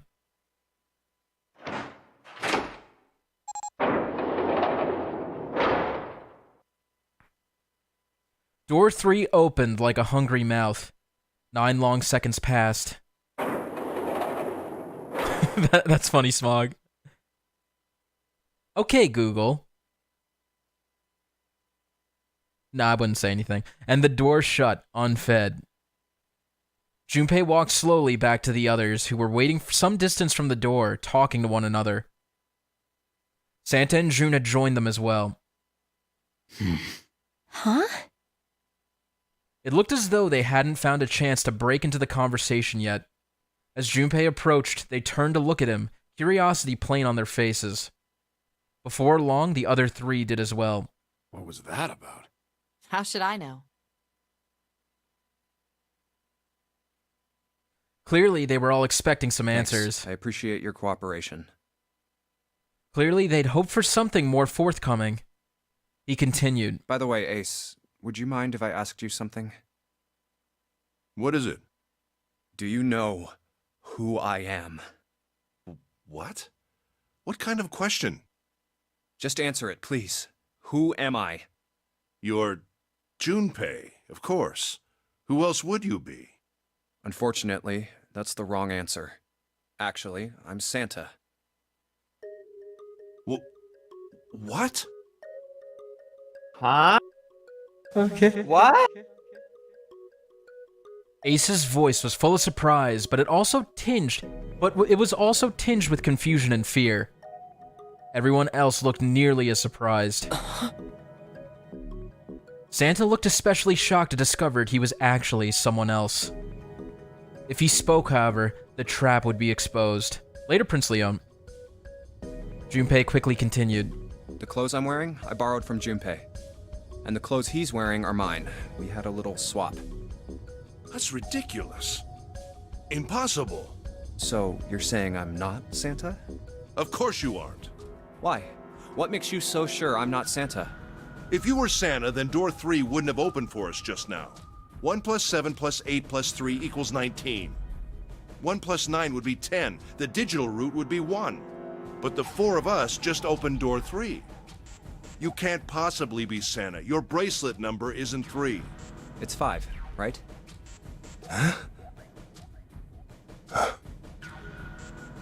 Only then, when it was too late, did Ace realize his mistake. Did you realize it, Nadgey? A little bit. Kind of, I think so. Well, what's your You might hypothesis? He just... Okay, run it by me again, because it kind of just happened. So, Junpei is claiming he's Santa, Yeah, he's and he pretending switched to be clothes Santa. with Junpei. And Ace is saying, you're not Santa, your bracelet number's 5. If you were Santa, your bracelet number would be 3. So he knows who they are. Let's just go on. He set his jaw and glared at Junpei. You're exactly right. My bracelet number is 5. As he spoke, Junpei lifted his wrist up to show everyone the bright red 5 on his wrist. Sorry, Ace. I tricked you. Of course, I'm not really Santa. I'm Junpei. Who could possibly think I was? It's obvious I'm not. To think I was? Ridiculous. But I guess you couldn't see just how obvious it was. I asked you before, didn't I? What makes you so sure I'm not Santa? And you answered. If you were Santa, then door 3 wouldn't have opened for us just now. Most people wouldn't say something like that. The first thing that would come to anyone else's mind wouldn't be the bracelet number.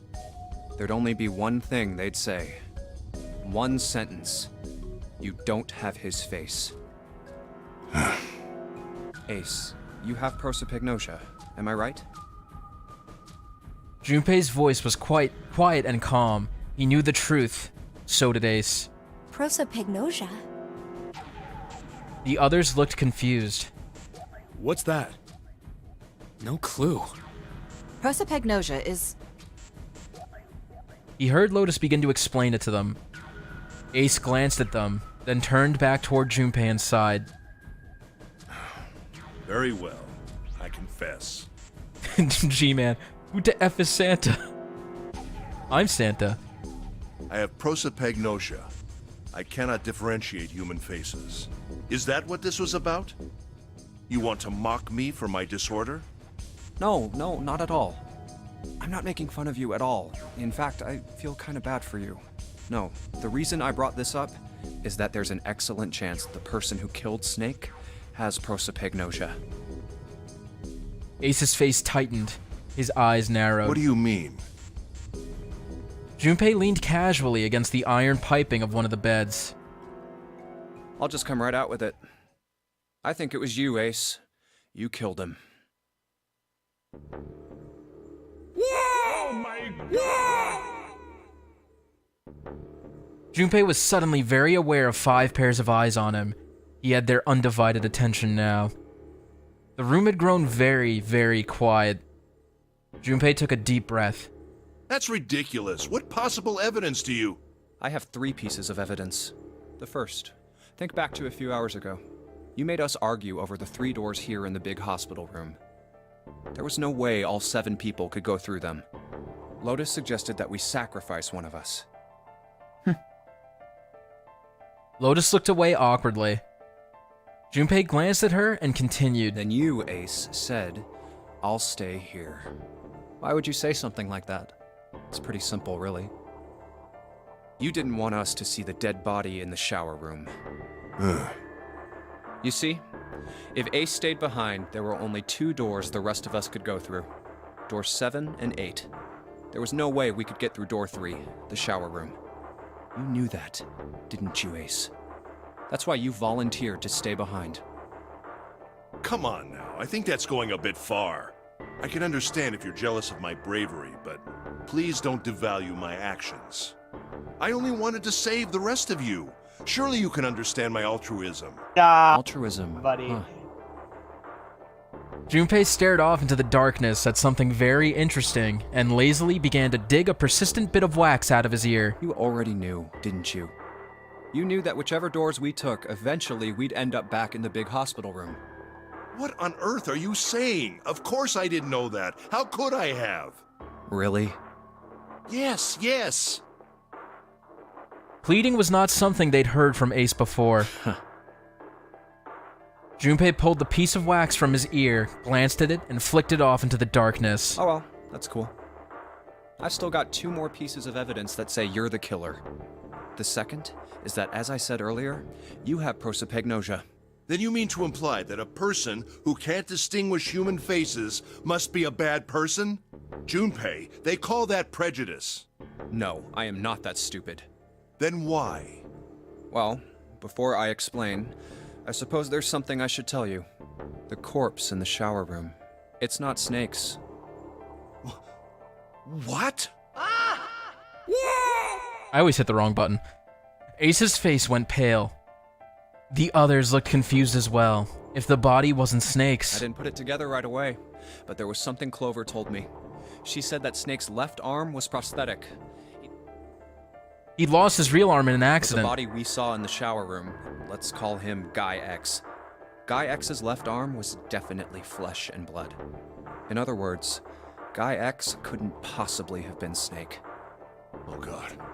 No. That's impossible.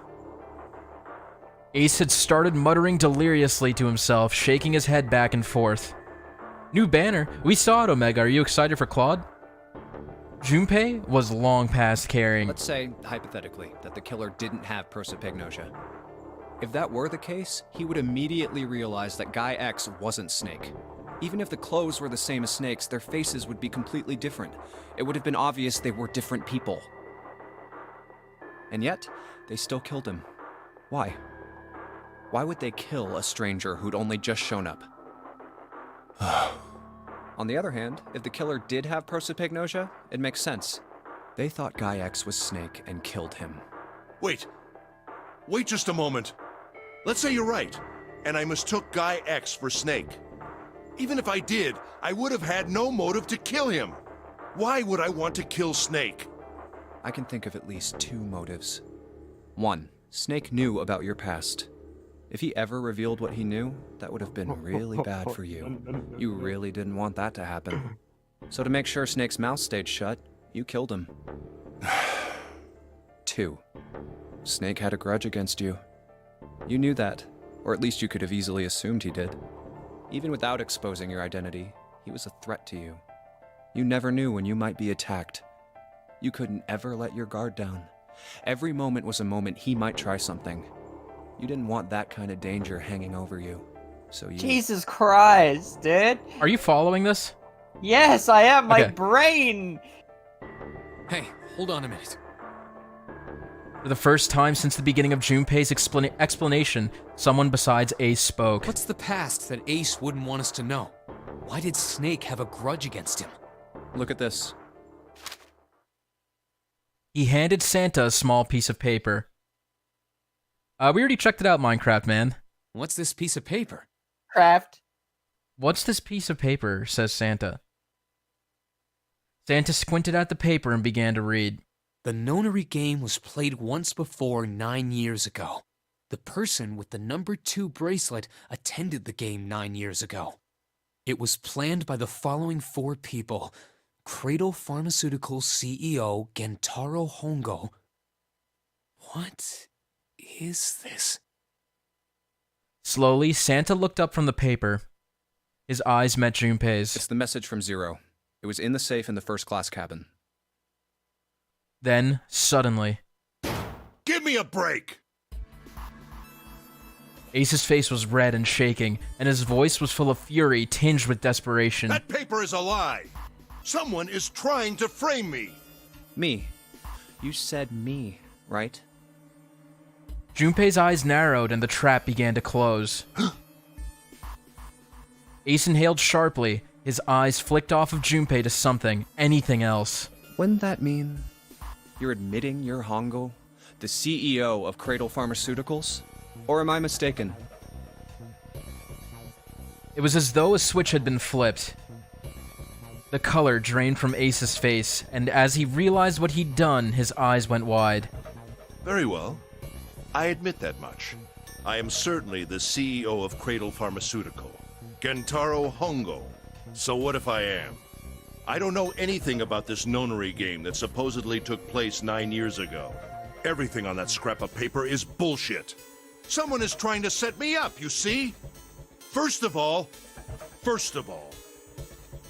Ace stammered as he tried desperately to work himself to a more tenable position. Junpei, you're claiming I did this all by myself. Emilio's complaining that Martha's covering your face, Nadgey. Can you reposition yourself? Or just... yeah, it's fine. There you go. Think that over, all right? How could I have killed Snake all by myself? Not Snake. It was Guy X. I don't care who it was. You said the killer put this other man into door 3, right? Yeah, maybe. Then I couldn't have possibly done that alone. I couldn't have opened door 3 with only myself and Guy X. Nope. You could have. Nani? Did you figure it out? Your mic didn't pick it up. Which one? The bracelet! Which bracelet? The ninth man! Oh, shit! The ninth man. God damn! Huh? God fucking What? damn! Ace's face was tight and his teeth were clenched. Junpei fixed him with a level stare. The trap was about to close. Actually, Ace, when you were unconscious, I took something from you. Remember when you were injected with that anesthetic and fell asleep in the big hospital room? Yeah, back then, I took this. Junpei put his hand into his pocket. No! You couldn't have! Ace's right hand moved. Junpei smiled. I got you, Ace. Your right hand there tells me all I needed to know. You want to tell me what you were so worried about? What's in your pocket? It's the number 9 bracelet, isn't it? Ace, Guy X, and the 9th man's bracelet. That was all you needed to open door 3. 1 + 2 + 9 = 12. 1 + 2 = 3. That's how you killed Guy X all by yourself, Ace. Nadgey. All you needed was the number 9 bracelet in your chest My pocket. brain! Ace lowered his hand from where it had stopped, halfway to his pocket. He looked down at the floor, his face hidden from Junpei. All he could see was the corner of Ace's mouth, twitching like a dying fish. If you want to play innocent, that's fine by me. Go ahead, tell me. I don't have the bracelet, if that's what you want to do. But if you could take off your coat and hand it to me, I'd really appreciate it. Silence!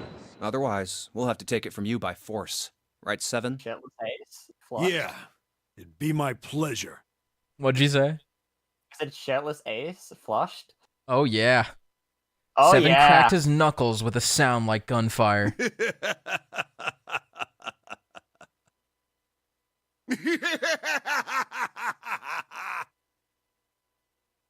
Ace roared with laughter, and Nadgey got a bad touch.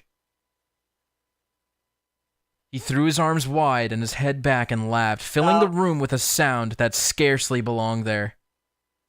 I'm not having another catchy episode. I'm not doing it. Are you gonna like Ace? No. Then it stopped. I like this character. Now I'm sad. His arms came down and his head dropped to look straight ahead at Junpei.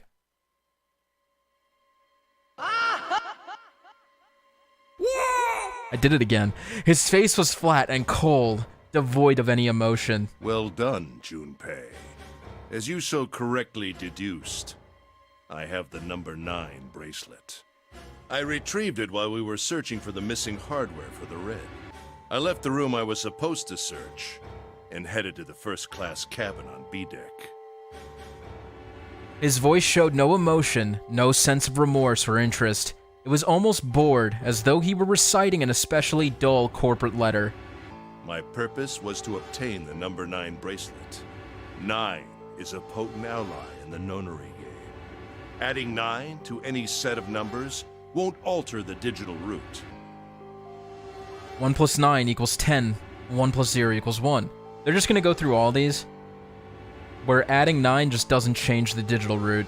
As you can see, 9 is a very useful number here. With it, one can go anywhere, with anyone.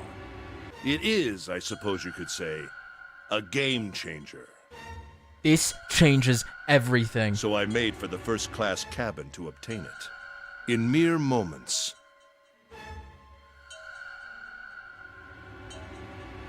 I successfully acquired the number 9 bracelet. There was also an unexpected bonus. The knife the 9th man had used. I quickly pocketed both of them and left. I made my way back to where I was expected to be. That's when I ran into Snake. Well, this guy X, actually. I spotted him ahead of me. Ace lives in a society. He was heading for the large hospital room and hadn't noticed me. The man wearing Snake's clothes arrived at door 3. When he stopped, I walked up behind him and called out, "Snake." He turned around. He said nothing. His mouth simply hung half open. He seemed dazed somehow, almost like a man half asleep. Perhaps he had been drugged. It wasn't important. I tend to gloss over little things like that. I was certain that man was Snake. I knew Snake had taken part in the nonary game 9 years ago. Being blind, it made sense that he didn't recognize me immediately upon our first meeting. How did Clover die? We'll find out pretty soon, Soup. But why then hadn't Snake said anything to me later? Surely he hadn't forgotten what had happened to him in the nonary game. But not once did he attempt to confront me. Did his lack of sight prevent him from fully recognizing who I was? Or perhaps Snake had conspired with Zero to deceive me. Regardless, he was a threat, and it was better to deal with him sooner rather than later. I had to get rid of him before he took action. What'd you say? Who's Zero?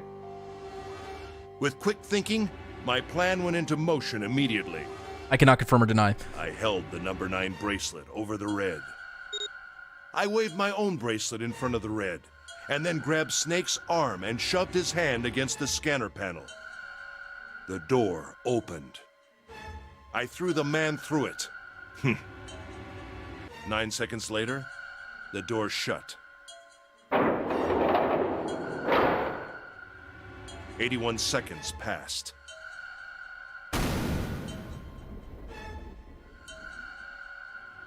This can't be happening! The man inside the door. Didn't he also have to scan his own number? Wouldn't the bomb have gone off on Ace? Ace didn't go through the door, so he was fine. You only explode if you go in after, if you're in, you basically explode if you're past the door. If you don't go past the door, you're fine. Okay. Yep. So he scanned Guy X's bracelet, used his one bracelet and the 9th bracelet from the 9th man, and then pushed him in. The But man I inside thought the door. bracelets didn't work if their heartbeat was 0. No, they still work. They just come off. Oh. After that, I returned to my post as though nothing had happened. After conducting my own search, I returned to the large hospital room when the 1 a.m. bell rang. Ace's eyes were cold and his cheeks were hollow and pallid. When he spoke, only his lips and tongue moved. The rest of his face was eerily still. Yeah, Norabal. I'm assuming that's just a choice that the designers made to make Guy X have black hair. Because I think that would be pretty obvious, even if you had prosopagnosia. But I think to make it connect with the player better, that they were different people, they're just like, let's give him a different hair color. I don't know. He took a deep breath and thought about the next question he had to ask. He didn't want to. He knew what the answer would be. He just didn't want to hear it. Junpei swallowed, then spoke. Ace, did you kill Clover? Yes. Why? Why did you kill her? She was Snake's sister. It was possible he had told her something dangerous. Additionally, she had gone through door 1. It seemed likely she might have found it. Found what? Why don't you go through door 1 yourself? Perhaps it's hidden somewhere. Seven and Lotus interrupted. Yeah, but Lotus and I went through door 1 too. We didn't see anything suspicious. Yes. I thought as much after I heard your report at the central stairs. I doubt the two of you could find it. Hmm? Huh? But perhaps Clover was different. Perhaps she had found it. I was, therefore, desperate to find her. And at last I did, in the first-class cabin. I spoke very calmly. Did you see it? See what? My dick. Don't act as if you don't understand. No! You were in the captain's quarters, weren't you? Uh-huh. What are you talking about? Very well. By the way, what are you doing here, Clover? What? Nothing. There's blood on your shoes. It looks fresh. Did you go take a look at the 9th man's corpse? I see. Your silence suggests that you noticed. You saw something, didn't you? You saw that his bracelet was gone. No! Clover ran. She made for the exit, but Ace stood in her way. You aren't going anywhere. He caught her by the collar as she passed and threw her to the floor, hard. You're staying here. He then proceeded to RKO her. No! She leapt back up and darted past him into the hallway. Ace followed at a run. No. Don't you run, little girl. No. Welcome back, Lance. He was faster. I can't really explain what happened. Oh my fucking god. That explains what happened. That's a good time to come back, Lance. That was how I killed Clover. God damn it, Crimbo. His face hadn't changed. If he felt guilt or remorse or anything one might feel after taking the life of another human being, he didn't show it. You son of a bitch! Seven's whole body trembled with rage and his voice rumbled with hate.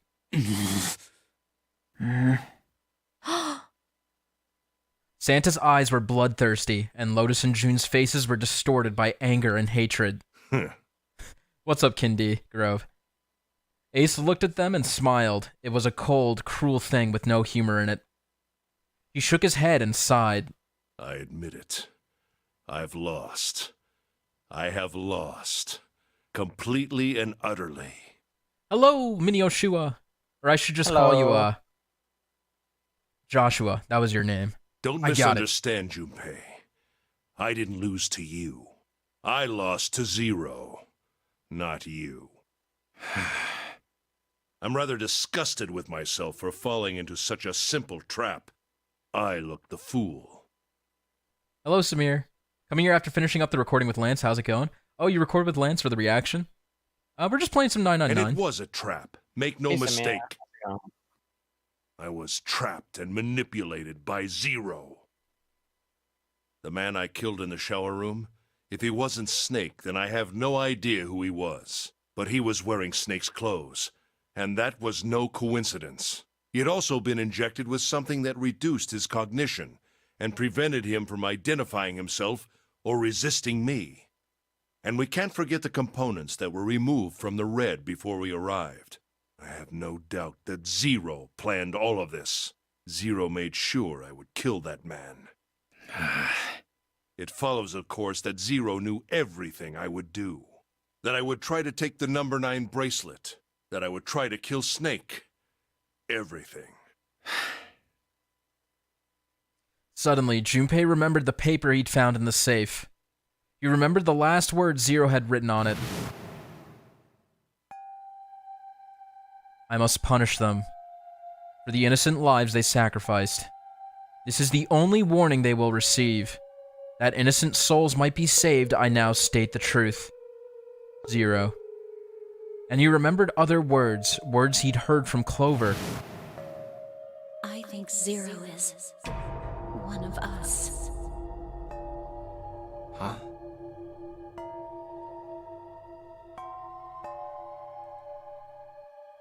One by one, Junpei looked at the 5 people standing in front of him.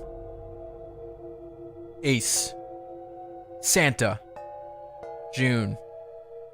7. Lotus. Lotus is Zero. Calling it. Zero is one of us. Calling it. Calling it. No, wait. I can't confirm or There's deny. one more person. Snake. The man who died in the shower room isn't Snake. That means he's almost certainly still alive. Snake! Romero. Maybe Snake is Zero. Oh, that's what you're talking Maybe about. he made Guy X wear his clothes so that we'd all think he was dead. Where's Snake now? What if he's off somewhere laughing at us? If he is Zero, he must have been lying to us about everything else. Is he watching us?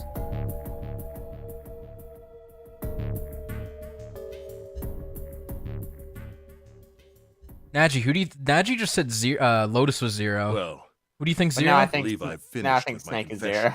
Think Why Snake don't is we Zero? get moving? I can't confirm or deny.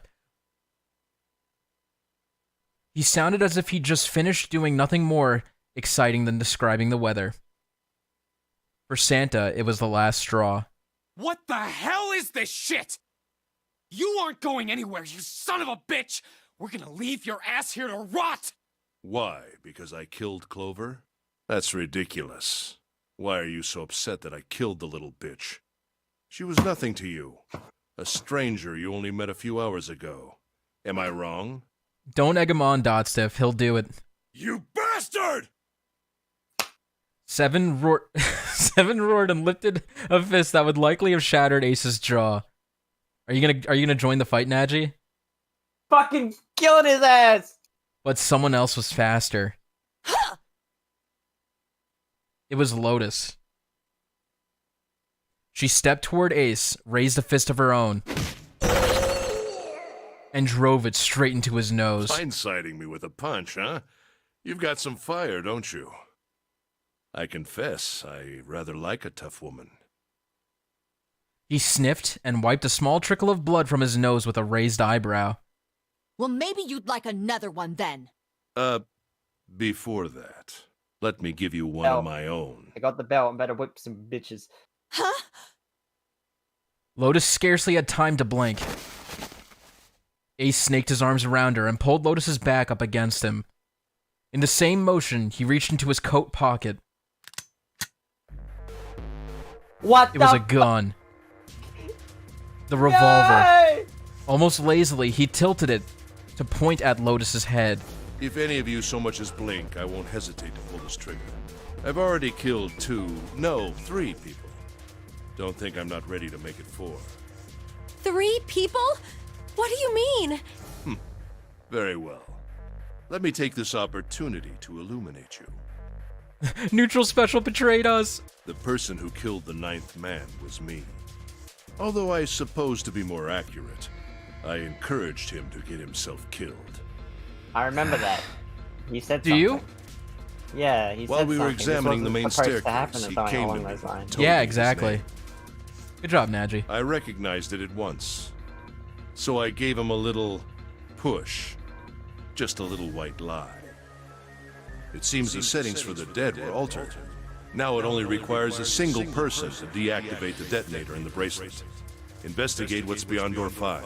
We'll meet again later.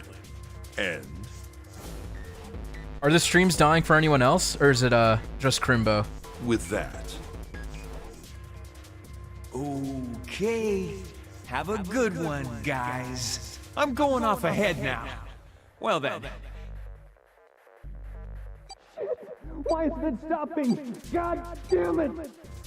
Yeah, this is 586 Xerxes. Not dying for you, just Crimbo? Sorry, Crimbo. You lied! Open the door, please! I'm begging you! Welcome, Cyanide. Help me! Please get me out of here! Oh my god, there's no time left! Listen, I was lied to! He lied to me! He put me in here! It was him! He killed me! It was him! Ah!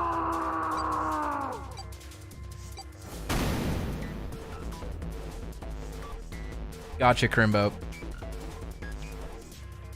I had 4 reasons for killing him. As One. I said before, in the nonary game, You the hit number Mars! 9 bracelet What did you is do? of utmost importance. If I had allowed him to keep such a useful Again. tool, he, or it, would have become a threat to Yeah, me. he's fine. As such, I decided that he should be eliminated early on. I wanted the number 9 bracelet. If I could manage to obtain it, I would be able to manipulate the game as I saw fit. I would be unable to acquire the bracelet unless its owner was dead. That's the second reason.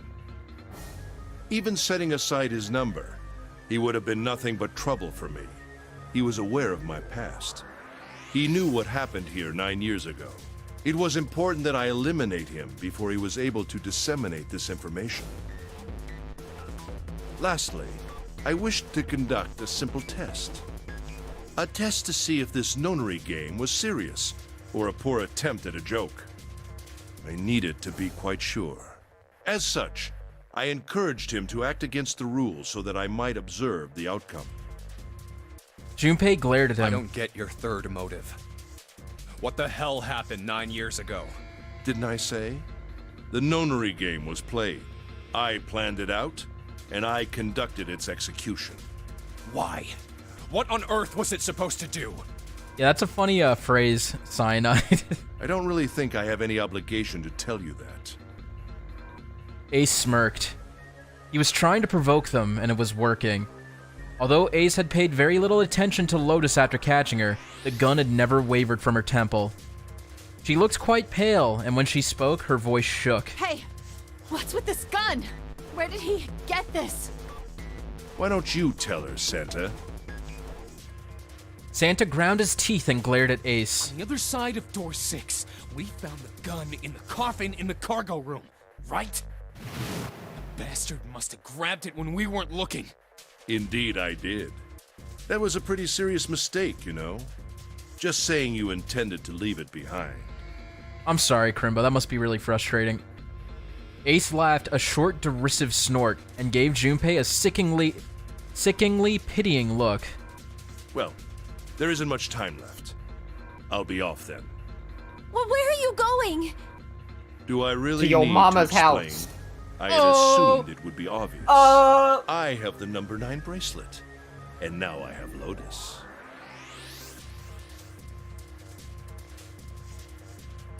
Is it Nadgey bro or Nadgey dad? I can't tell. Honestly, this was the precise moment when I realized that Lotus was your favorite. It hit me just how much I cared about her after her development. Yeah, she honestly gets much better at the end of the game. Like, before that, like, before the second door choice, she's just a bitch. But after that, she's good. Wasn't there a door with a 9 on it in the room that looked like a church? That's where you're going, isn't it? And how do you know that? Santa told me about it while we were looking for Clover. I see. Well, you are correct. That is my destination. But now I must say goodbye to all of you. How about you say And goodbye to please, some bitches? Don't forget my warning. He has a gun, Nadgey. Move and I'll pull the trigger. I don't need her Oops. alive to open the door, you know. Oops! As he spoke, Ace began backing toward the door, practically dragging Lotus behind him. Shit! He's getting away! But we can't risk it. Junpei, Santa, June, and Seven stood, frozen. Ace had the face of a man gone mad. They had no doubt he would pull the trigger. Ace had reached the exit. Now, Lotus, open the door for me if you would. He forced Lotus to open it, then turned and addressed them once more. Goodbye.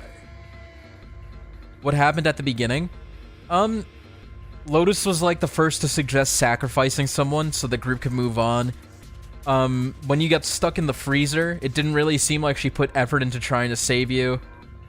She plotted to try and team up with you guys to like kill 3 other people, and she was aware of it. But she used the excuse of just escaping to go find help. They kind of set Lotus up to be a selfish character, but she breaks that.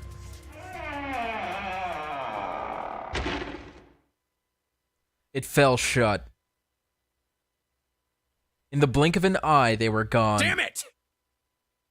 As soon as Ace and Lotus were gone, Junpei and the others leapt for the door in pursuit of Ace. But as Junpei laid his hand on the door... Plot convenience. There was a noise behind him. He looked over his shoulder. June was kneeling on the floor, breathing heavily. Hey, June, what happened? Are you alright? Santa ran to June and wrapped his arm around her before she could collapse all the way. Jesus, you're burning up. Your fever's back. Are you okay? June's fever had returned, again for no apparent reason. Her eyes were watery and her eyelids drooped. Her breath came in dry, shallow gasps. I'm okay. Really. I'm fine. Santa's stealing my wife. You should be worrying about Lotus. Santa, that's my girl. Get the fuck out of here. She was breathing hard now, and she could barely summon the strength to talk. But... Junpei was torn. He couldn't leave June alone in the state she was in. But every moment they waited, Ace was farther away, Lotus's life in his hands. What was Junpei supposed to do? June's eyes drifted to Junpei's. She managed to muster a weak smile. Jumpy, don't worry about me. I just need a little rest. I'll be fine. Why is she so damn fucking cute? Don't you remember? I just needed to rest a little bit last time. So but I please, hate that I hear Azora every save single Lotus. time she talks. You are the ocean. Think about Shut what up. Ace has already done, Shut up. Junpei. When he's got what he needs from Lotus, you really think he's just gonna let her walk away? Damn it. You guys go on ahead. Agreed, Argo. Soon as June starts feeling better, we'll follow you. Go! Junpei looked at June. She nodded once. She couldn't manage much more. But it was all the confirmation Junpei needed. His resolve was set. All right. Come on, Seven. We're going after Ace. Hell yeah! Santa, you take Hell good care yeah. of June. I'm trusting you. Got it. Happy takes care of Santa nodded. Don't say that. Junpei turned before he had a chance to change his mind and started running toward the door. He could hear Seven's heavy footsteps behind him. Let's go! Junpei and Seven exploded into the hallway, their feet pounding the metal floor as they ran.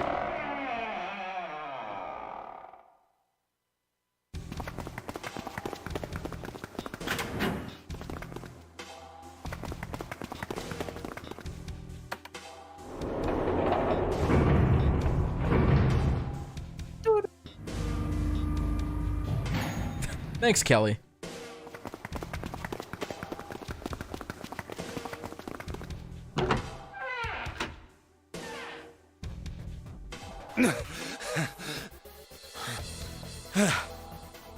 Junpei and Seven had finally arrived at the church, exhausted and out of breath.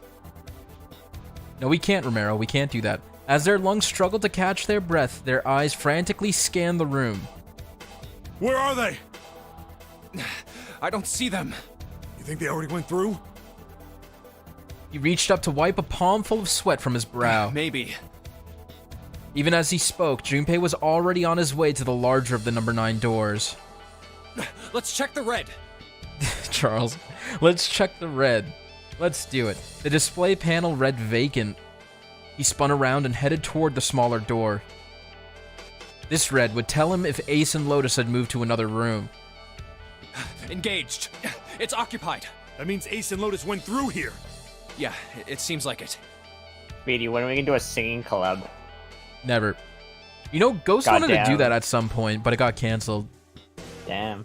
He wanted to do a group Effie Tuber cover of the credits song in Echoes. I forgot what it's called. Oh yeah, I remember that. That was ages Yeah. ago. They retreated to the center of the room and began to talk. What do we do now? Yeah, what should we do? Well, the big door is still vacant, but... The two of us can't do anything with it. Yeah, not even counting how our digital route isn't 9. Just then, as they were pondering what to do next... Heritage of Arcadia. Thank you, KS. Yeah, it's a great song. There was a noise. A noise like someone hitting a thick wooden panel. What's that sound?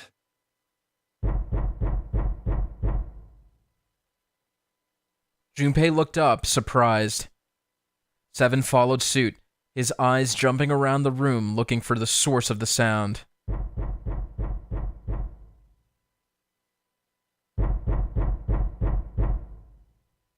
It's coming from over there.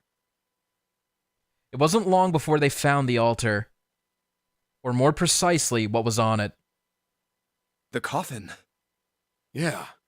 Let's open it. How? By force! I don't think that's gonna happen.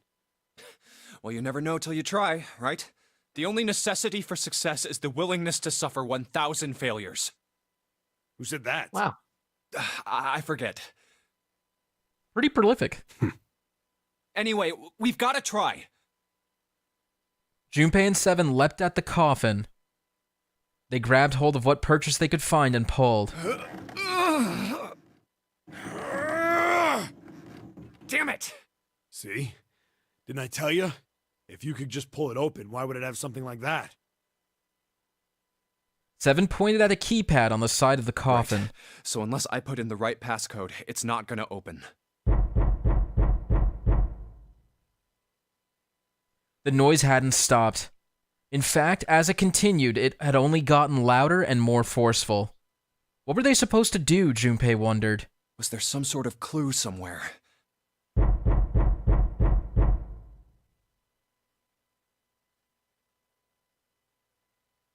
They stood there for a few moments, staring at the coffin, and then 7 spoke. Hey, Junpei. I remember you mumbling about some weird numbers over by the bathroom in the first-class cabin. You got those numbers by solving the secret message Clover was holding, right? Truth had gone, or something like that. Yeah, that's right. What about it? Well, maybe that number's the passcode for this thing, too. Come on, that's impossible. Those numbers were the code to unlock that safe. Yeah, but the person who set up that safe in this coffin is the same person, right? Zero set up both of these. Yeah, probably. Well, then they might have set the same passcode for both of them. That's ridiculous. Why don't you just try it? I mean, it's not like you'll make things any worse. It'd just be a waste of time. There's no way they're the same number. How do you know that? You never know until you try. The only necessity for success is the willingness to suffer 1,000 failures. Who said that? You. Fine. He knelt down in front of the keypad and looked at it. Perhaps because he'd repeated them so many times before, the number came easily to Junpei's mind. 438 3421. Quickly, Nadgey typed them in.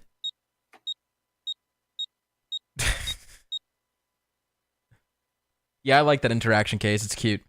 He checked that he'd entered the right numbers, took a deep breath, and pressed the E button. It only took a moment. What? You gotta be kidding me. Wow. There was a click. This can't be happening! And with a heavy clunk, the lid of the coffin slid off onto the floor. Someone sat up from inside. I heard you mouth it, but your mic didn't pick it up. Snake! Snake! Is that a fucking cultist uniform? Welcome to the family, son. Wait. Huh? Oh. I marked 7 as dead. You? Why? Ah, those voices. Junpei and 7, unless I'm mistaken. Where are the others? Are There's they a elsewhere? snake in my boot. I mean, coffin.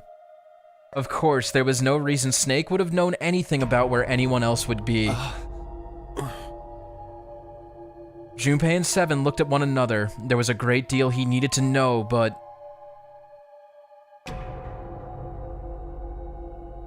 They had to tell him something, however, so they began to talk. Snake explained to them how he came to be locked in the coffin. Apparently, he'd been hit with some sort of knockout gas, and Junpei and Seven explained what had happened to the rest of them. I see. I believe I got the gist of everything. Have I been sufficiently caught up? No, there was one thing they kept from him. There was one thing, however, that neither Seven nor Junpei could bring themselves to say. And what was that, Nadgey? What? Someone's dead. I wonder. That Ace had killed Clover. They feared that if Snake knew, he might well go insane. Yeah. Well done, Nadgey. They decided as much by a look the moment Snake had climbed out of the coffin. That still doesn't explain why you were trapped in here. We've still got no clue about Zero's true identity, let alone why the hell he's doing all this. Why did he put Guy X in Snake's clothes? Is all this stuff somehow related to that nonary game that was played 9 years ago? Hey, Snake, do you know anything? Junpei put the question to Snake. His answer was less than illuminating. What are you talking about? I apologize, but I have no idea what you're saying. It seemed as though Snake was perhaps not being entirely honest, but that knowledge did Junpei and Seven little good. Oh, come on, just tell us if you know. I don't We'll know find what out, to tell Benjamin. you. How can I know something I don't? Good night, Kevin. Thanks for joining us. Hope you had fun. No matter how many times they asked, he insisted that he knew nothing. Have a great day, Nadgey. Bye-bye. That's nice of Kevin. It was becoming clear that Snake wouldn't give in, and every second they spent asking him was a second wasted. This is bad. We're running out of time. We need to go after Ace. However, they stood in silence, the overpowering atmosphere of the chapel almost stifling. Junpei, Seven, and Snake simply stood at a loss for what they should do next. What do we do now? He glanced over at Snake's wrist.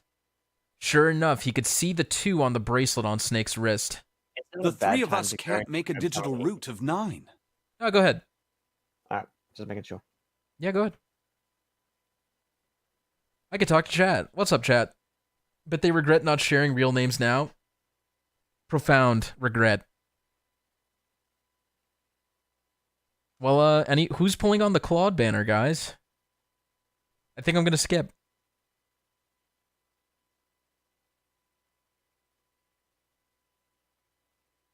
I'm just gonna awkwardly sit here. Howdy. I feel like there's a big chat delay. You know what? Remember when I said at the start of the stream that there was a new update to Streamlabs? I think it messed with my latency.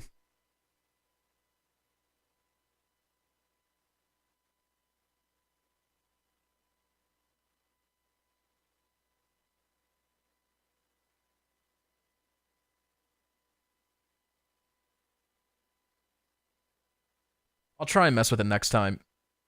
Have really bad hay fever today? Oh, damn. Gonna skip 2. If you have a sister who's alive, it's because of the prosthetic, of course. Got baited hard by double special and bike. I mean, I hope you got something good.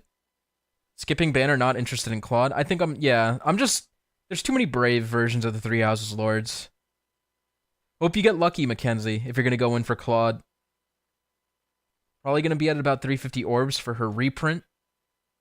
Which character, Chaos? Still saving for legendary Lilina. Oh, okay. I'm missing a lot of this. Thanks for doing this playthrough, Speedy. It's opening me up to the Danganronpa, and some people really want me to play it. You should. It's fun. I hope you're enjoying the stream series, Kelly. You have a cat sleeping next to you like normal? Oh, that's cute.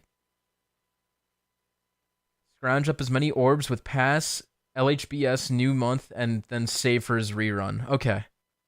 I respect that. He looks super strong, though. Pulling on it for Claude and Milla only. Good luck, Lance. Going to watch the State of Play thing tomorrow? I don't know what that is. Got a bike and Joshua wanted Sigurd or any of the greens. Damn. That is a debate. Claude's interesting. Probably best with close foil at +10. Yeah, he would really benefit from an enemy phase. Like close foil or close counter or something. Gonna save for Hero Rises. Oh my god, that's coming too. What team are you guys joining? I think I gotta join Team Dimitri or Micaiah. It's like a Nintendo Direct for Sony stuff. Oh, okay, cool. Yeah, I what time is it happening? Maybe I'll check it out. So I could see The Last of Us Part 3. Hard focus on merges right now, so I'm saving till September for Dancer rerun. Well, best of luck to you. And to you cats as well. Joining Dimitri. Dimitri for sure. Vote Dimitri. I want Brave Edel gone. Okay. I'm glad we're on the same page for the most part. Sorry, Zachary, or anyone else on Team Edelgard. Think I'll join Team Lim. She's just a really good unit. Yeah, she's super good. The Ninja Lin. 5 p.m. my time. Gotcha.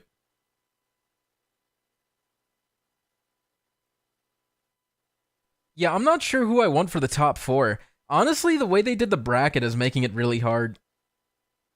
Hypothesis, you see Snake's clearly going to be like, wait, Clover can help us get a 9 and then bad news. I can't confirm or deny. Unrelated, but I've been slowly getting interested in mechanical keyboards. I think they're good. It's just, they're annoying when you record stuff because they're very noisy. But like, if you're just a gamer, like, they're awesome. Join the team against Edelgard? Well, that's Dimitri. Welcome, Andre. Welcome to the ranks. You know, it's not even the legendary one, right? It's the brave one. Am I mistaken there? Like, I'd much rather would have had the legendary one.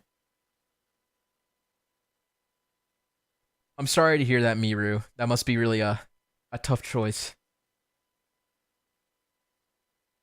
I didn't spoil you guys, Kelly. What about Byleth Dio? Think I'm gonna go for her. She's also extremely strong just for her desperation, and her weapon having a null follow-up is super cool. She's a really fun wind sweep. Yeah, it's the brave one. Yeah, it's just stupid, man. On Team Korn because Korn is your favorite lord? Did it start yet? Or you mean you're gonna join Team Korn? Yes, Kelly, the 9th man dies no matter what. Welcome back, Nadgey. Are you ready to go? Yep. Okay, let's do this. Yeah, we just get 5. Thanks for chatting with me while we waited. We're stuck here then. Oh, hey, I just remembered something. 7 began patting his pockets as if he were checking to see if any of them held anything. What? What is it? I found something earlier. What did you find? This. He'd finally found the pocket he wanted, and his hand dove into it. 7 pulled out something round and metal. A bracelet. There was no mistaking the number glowing at them from the face like a cartoon eye. 0. Zero's bracelet. What did you say? Thank you, Lance. I'll check it out after the stream. Are you saying that 7 has the number 0 bracelet? Yeah. Where did you get that?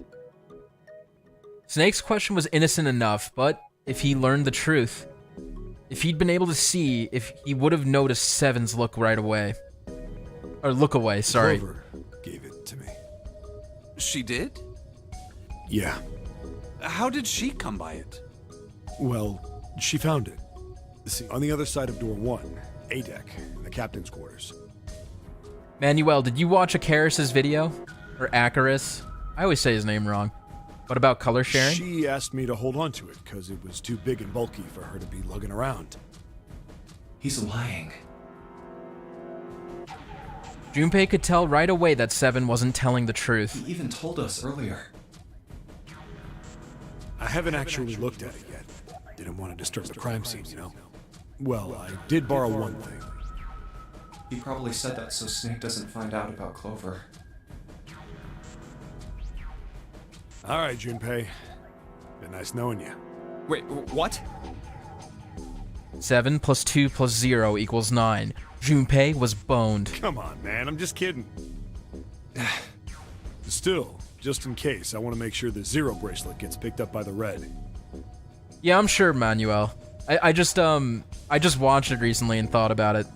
But I think everyone since the game started was saying color sharing increases your odds of getting 5 stars. Snake, give me a hand, all right? I just think it's so slight that it doesn't even matter. Sure. It's like a 1% increase, like at most. It's like decimals, usually. Without waiting for a response, he started walking toward the door. Junpei and Snake followed him quietly. Before long, they found themselves in front of the larger of the 2 doors. What's up, D-Ron? Yeah, we stream every Wednesday and Friday. Seven and Snake put their palms on the red. Once they'd done that, Seven put the number 0 bracelet on the scanner panel as well. A third asterisk appeared on the screen. Almost passed out of hype seeing Claude as the legendary hero. I'm sure Glitter is freaking out too. Now they just needed to pull the lever and the door would open. Yeah, we're probably gonna finish this path this stream, ready. I don't know if we're gonna make it to the next one. So we'll save that for the last stream. Well, the third asterisk lit up, so it must have registered the 0 bracelet. Maybe it isn't actually 0. Huh? What? That bracelet may not actually produce the number 0 when scanned. That is what I'm saying. Why don't we try a few different combinations? Perhaps we can determine what number that bracelet actually contains. Oh, got it! Junpei nodded. They decided to use the following combination. Nadgey, what do I do? As long as Clover lives in the next one, I can't confirm or deny. What'd you say? I'm using my brain. Okay. The first one wouldn't even work, right? I don't know. Well, shit. We just tried Junpei. Did we just do Junpei 7 and the bracelet? I kind of forgot. More hype for Claude than I have been in a while. I'm happy for you, Mackenzie. I'm sorry if it seems like I'm bummed out about him, but I'm just so jaded with the Brave versions being the same as the Legendary versions, just in movement, color, and weapon type. For the 3 lords, I mean. Nadgey, just pick one. Come on, man. Like, it's important, right? I don't understand. I don't know. The last one? Snake 7 bracelet does not work. Okay, we did Snake 7 bracelet. Thank you, Argo.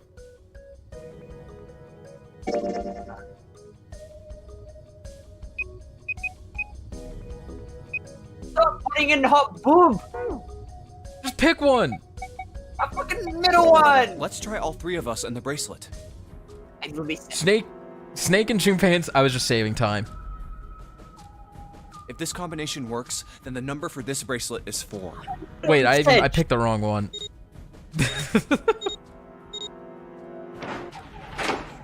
That's my bad. It might have been the middle one, actually. Open. Then this bracelet is not 4. Have you considered like two before, Speedy? No, I have not. You should. Maybe one day. I gotta finish the first one first. Boob. Oh, yeah. Okay, you said the middle one? Yeah. Let's try me, 7, and the bracelet. Junpei and 7 equals 5 plus 7 equals 12 plus 12, which is 1 plus 2 equals 3. If this combination works, then the number for this bracelet is 6. They scanned in their bracelets.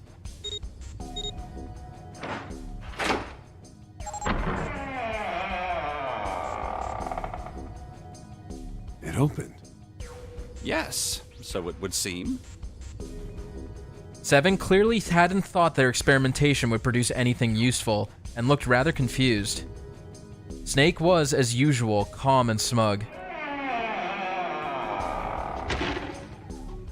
The door slid closed. Later, Roy fan, enjoy the rest of your night.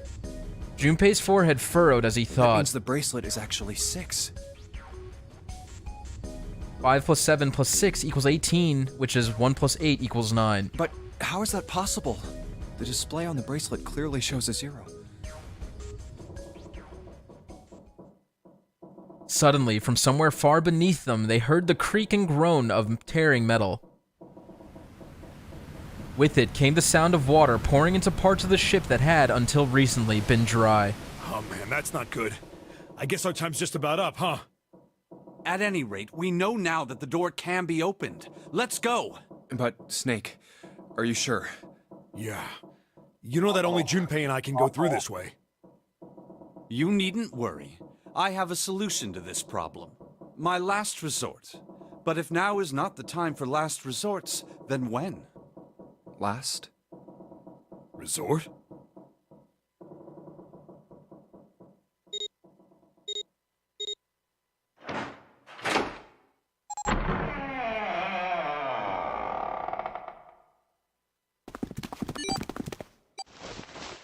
We're gonna die.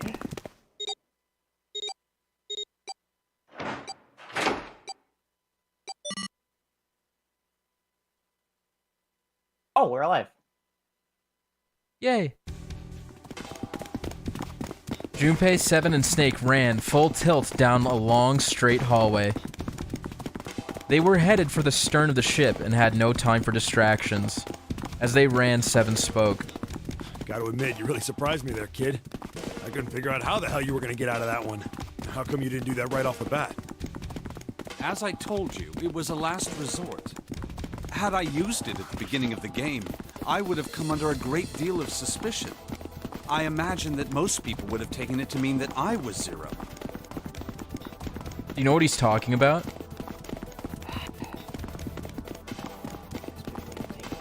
Yeah.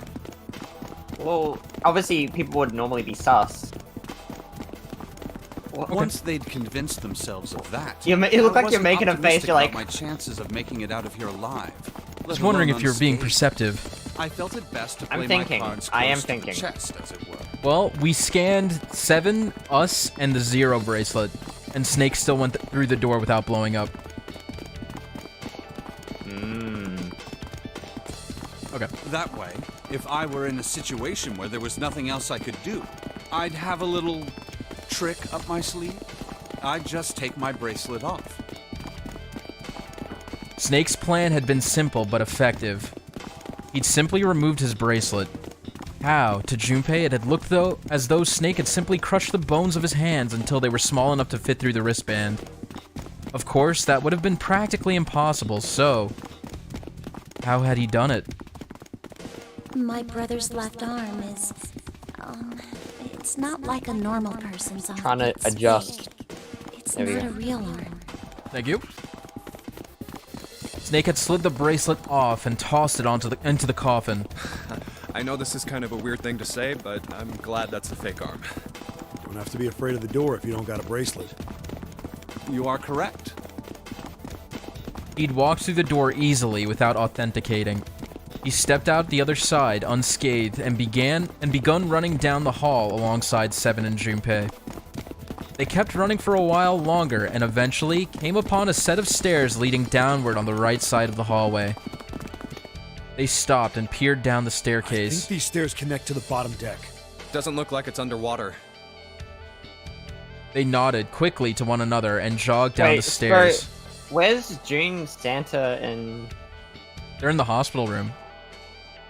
Oh. June, fell down with the fever, and Santa's like, I'll look after her. You guys go. Yeah, okay, Mr. Steal Yo Girl. It took only a Mr. few Steal Yo minutes to make their Girl. way to the bottom deck. There was a single hallway in front of them, at the end of which was a single door. Let's go through that door. Junpei threw it open. Inside was a massive iron gate. Thank you, Baldmarth. A plate was affixed to the top of it. It read Incinerator. Incinerator? Oh my. That doesn't sound very pleasant. Do you see a lever near the gate, perhaps? Yeah, right over here. How did you know that? Well, I'd be happy to regale you with the story. I imagine it should only take half a day or so. NTR ending? I learned what that means thanks to you guys. During Persona, I think. Junpei grumbled, gave Snake a dirty look, and jogged over to the lever. If you pull it, the door ought to open. Got it. He pulled the lever down.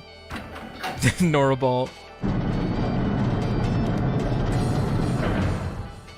Alright, he's going in the incinerator. With the rumble of an ancient motor, the door opened.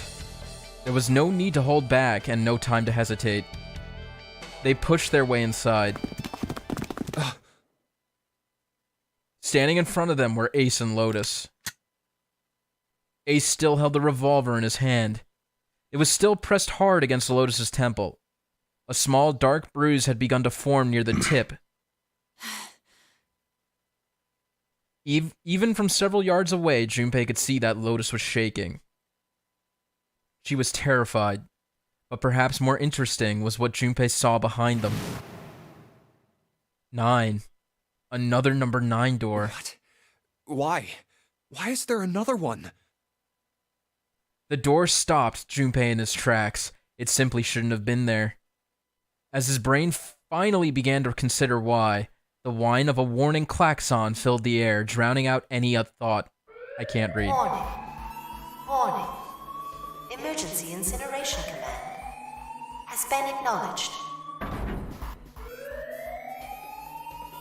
Automatic incineration will take place in 9 minutes. 9! 9! Please evacuate the incinerator immediately. Oh my, how exciting. Have they been in that position the whole time? He was just waiting. You've run quite a show here, Zero. Booba.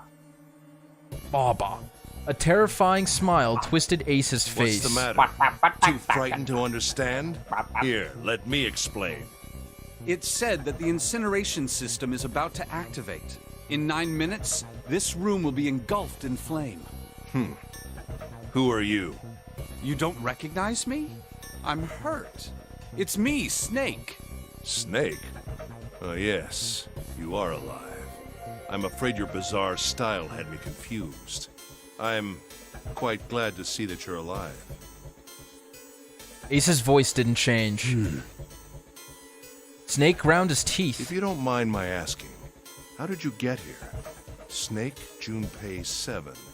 The 3 of you couldn't have opened a door with a 9. Did you use Clover's bracelet, perhaps? What? 2 plus 5 plus 7 plus 4 equals 18. 1 plus 8 equals 9. Well, your reaction suggests that you did not. Hold on. Why did you think we'd have Clover's bracelet? Junpei felt his chest tighten. Oh, they haven't told you? Told me what? Clearly not. Normally I would take some time and enjoy the moment. But I'm afraid my time is at a premium just now. I'll have to make this quick. Clover. Don't do it, Ace! Keep your goddamn mouth shut! Clover. I said stop it! Don't listen to him, Snake. Junpei could feel his voice going hoarse, but Snake didn't listen to him. What happened to Clover? Ace looked at him. The corner of his mouth curled into the hook of a cruel smile. Clover died. The color left Snake's face. He shook his head weakly. No, that's not true. That's impossible. That's not true. It's a lie. It has to be a lie. Oh, it's quite true. I can assure you of that. I killed her myself, you see. What? I'm sorry, did I stutter? I killed her. Snake's face twisted into a mask of rage, mottled red rising to dot his pale skin. His entire body shook. He looked to Junpei disturbingly like a demon. I would have rather she died with less suffering.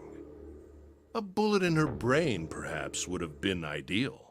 Unfortunately, that would have made quite a bit of noise. Circumstances being what they were, I was forced to settle for the knife.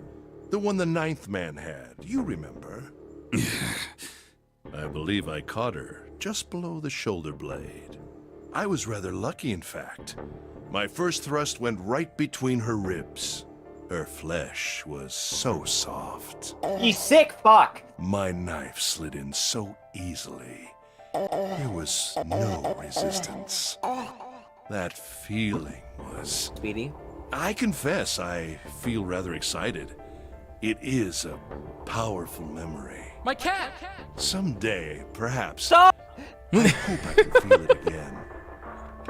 Incineration will begin in 7 minutes. I'm going to kill you. Snake's words were a guttural growl, barely audible. What was that? I'll kill you. I'll kill you. Ah, so you're going to kill me. Same got stiff, same. Please do. Come now. I'm waiting. Don't do it! Don't listen to him, Snake! Stop it, kid. He's screwing with your head. Is there a problem? What are you waiting for, boy? Don't you want me to send you to join your sister? Don't! The Snake! Don't do it! But Snake could no longer hear them. Snake could no longer hear anything.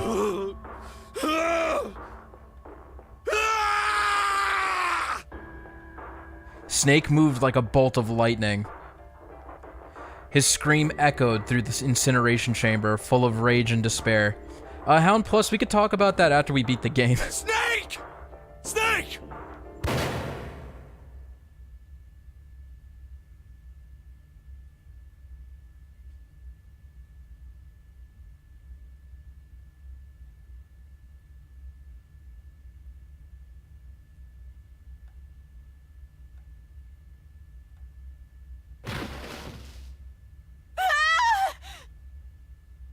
My cat! Another scream filled the room.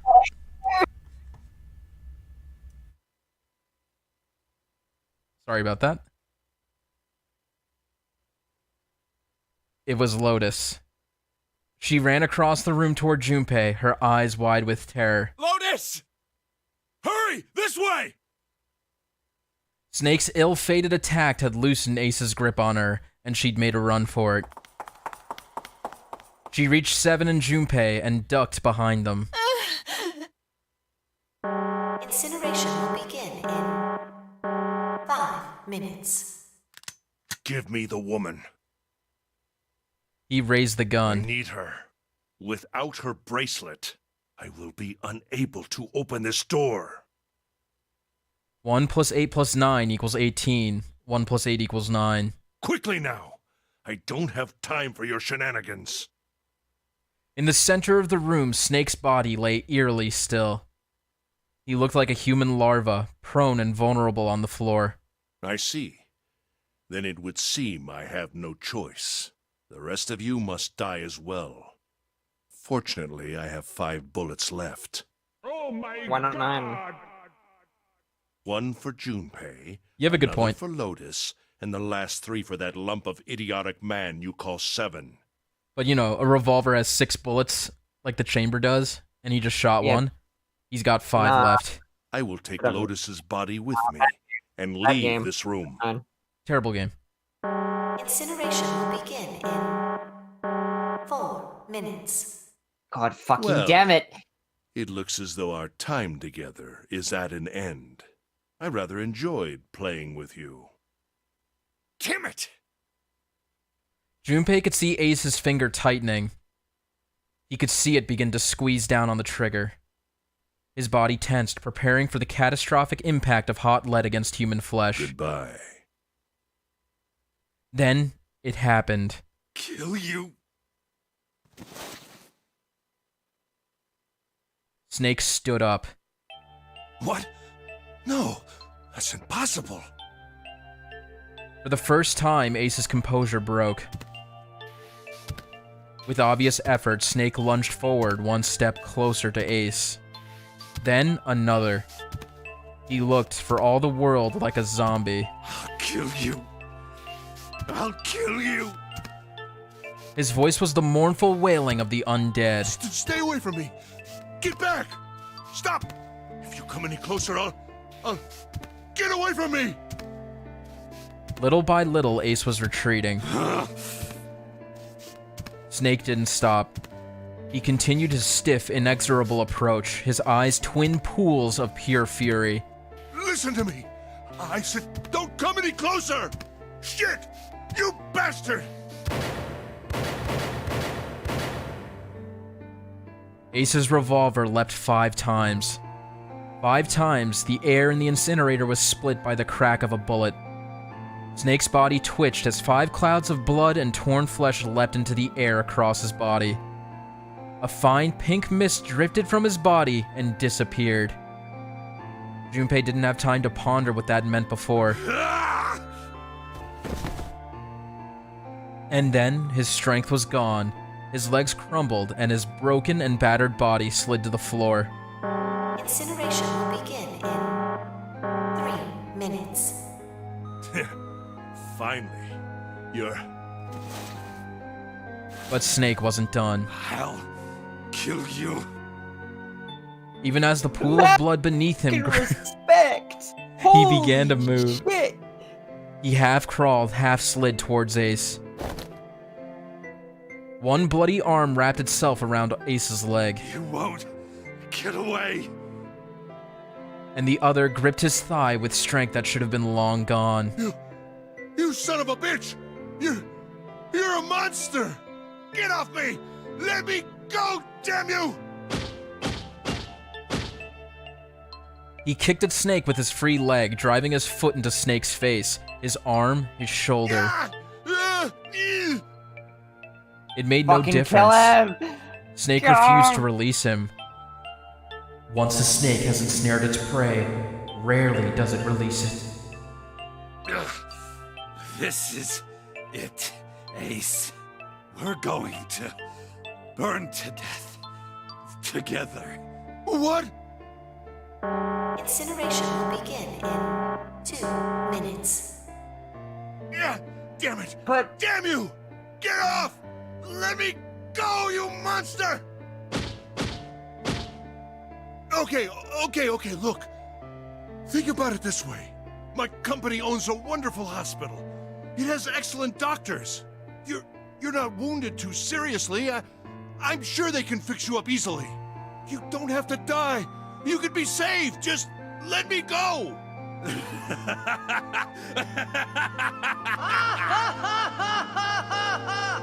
Pathetic. Begging for your life. Then, Seven and Lotus began to speak. Junpei could hear tears in their voices, and their words were strained. Snake, that's enough! You can stop now! Yes! He's right, Snake! You've done enough! Come on, Snake, let's go! Let's get out of here! You have to come with us! We have to leave together! Snake turned toward them. He coughed and blood splattered across the floor. He's not gonna live. Then he No matter smiled, what. a sad sort of smile. I apologize, but I'm afraid I can't do that. You'd best forget about me. You need to leave soon. You're right, Hound Plus, you're right. I'm going to take him with me. Shut up! Be quiet!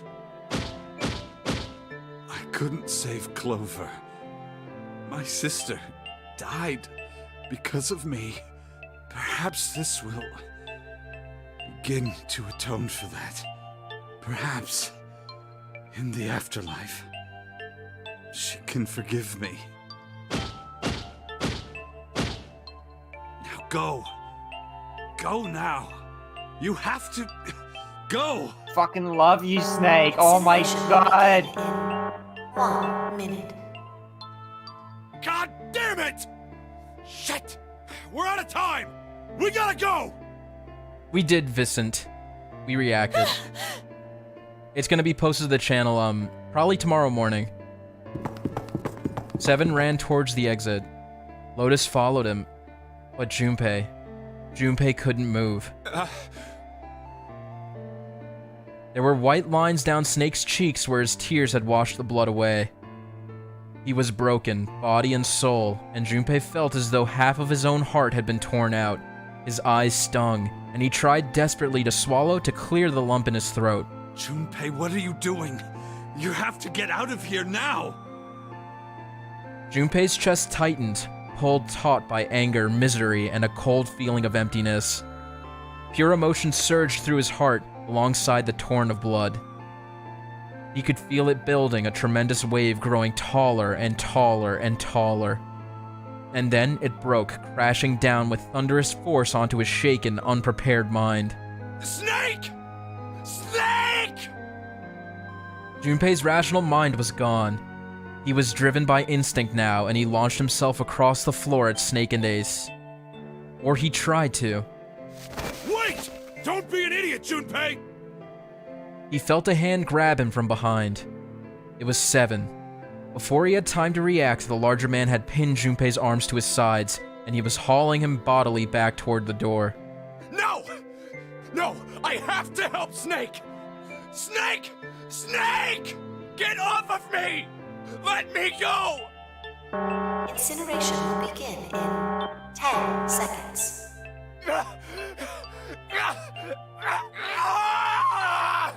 7, 6. Damn it, I don't get a choice, kid! Don't blame me for this, alright? 5,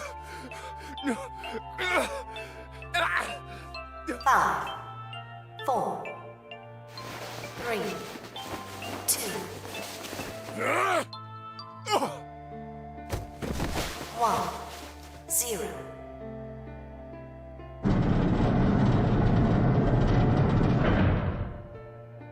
Gates 2 and 3 are locked down. Beginning incineration. Junpei felt Seven's fist buried deep inside his stomach, and then his legs turned to mush. Seven scooped him up in the same motion and leapt through the door. It slammed shut behind them. Junpei struggled to shaky feet. He glanced over to see Lotus only a short distance away. Junpei ran to the door. There was a small window cut into it. Inside, he could see Ace and Snake. Sure! I love that line. Damn you all! Why? Why? Why me? I don't deserve this! Answer me! Answer me, Zero! Why? Why? Zero! Zero!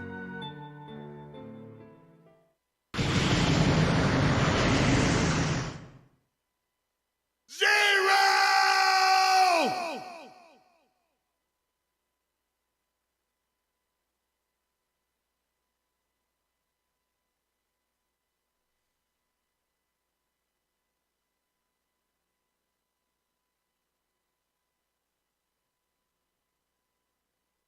We lost him, boys. Yeah, Crimbo, I'm sorry. Shit! Nadgey, you okay? Yeah, I'm just a bit emotional. Don't worry about it. Understandable. I cried at this part the first time I played it. Whew.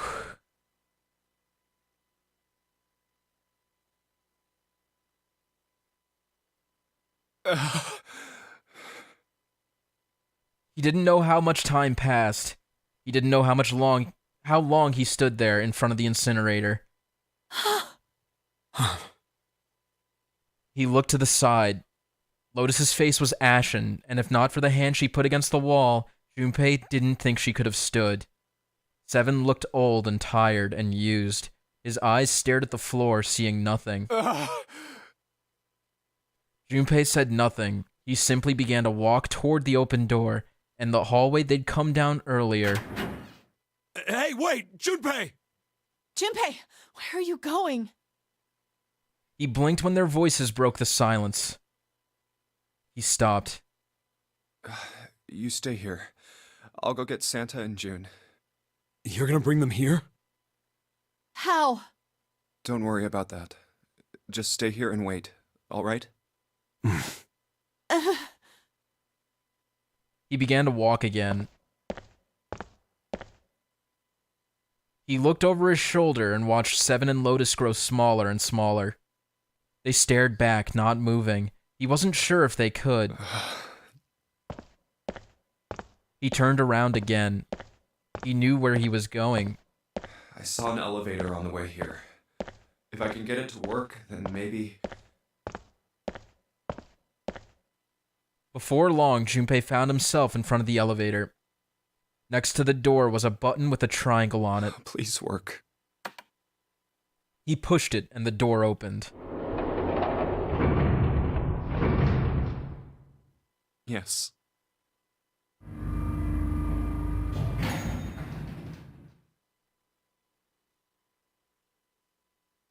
Junpei was in the large hospital room. June! Santa!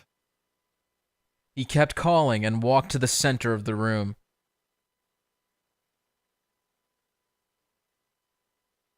But try as he might, he couldn't find them. Damn it. Where did they go?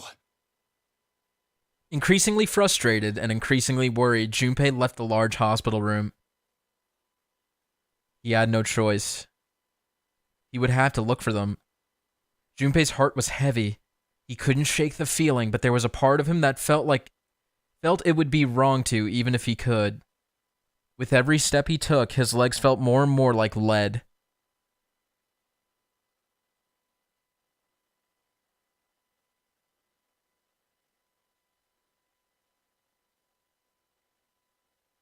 Agreed, Plasma. I would pay for that. This is what our taxes go into. What are you talking about?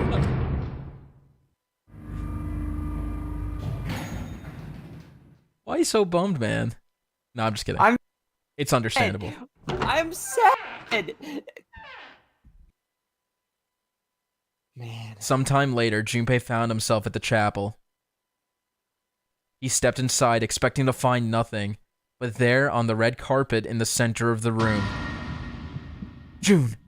No, codenames didn't matter any longer. She was Connie. Junpei cried her name and ran. Like lightning, he ran across the room toward her. Connie! He stumbled to a stop. As he looked down at her body lying so still on the floor, he felt the icy grip of fear upon his heart. She was still, so very still. No. It can't be. It's impossible. Slowly, Junpei bent down toward her. His hand shook, and he felt very cold and very hot at the same time. He forced himself to look. Her back was moving. Slowly it rose and fell. Relief washed over him. Oh, Connie! Junpei reached down and gently, very gently lifted her up. Connie, are you all right? Jumpy? Her face was pale and her lips were dry and cracked. Her eyes were blank and cloudy. They stared straight at Junpei but saw nothing. Trembling, Junpei wrapped his arm around her back. She was cold. Very cold. Junpei tried to convince himself that it was only his imagination, but she felt as though she were fading away.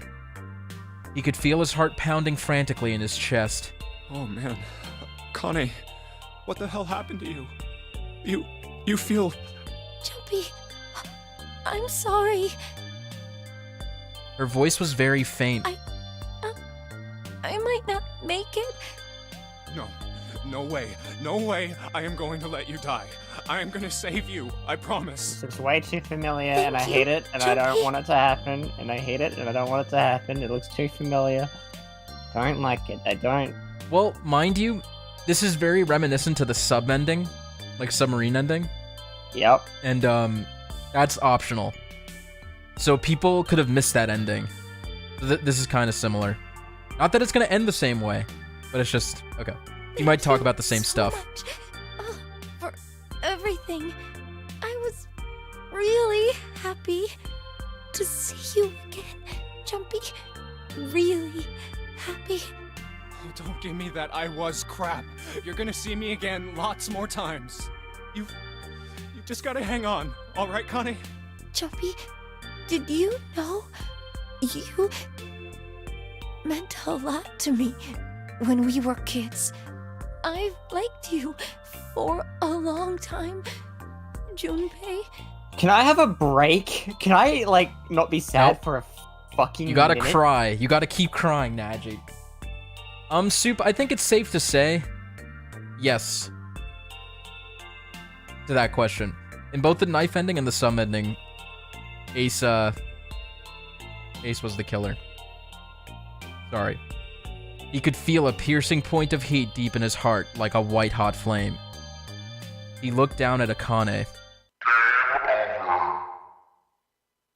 What? There was a crack of static from above his head, and a voice spoke. 0.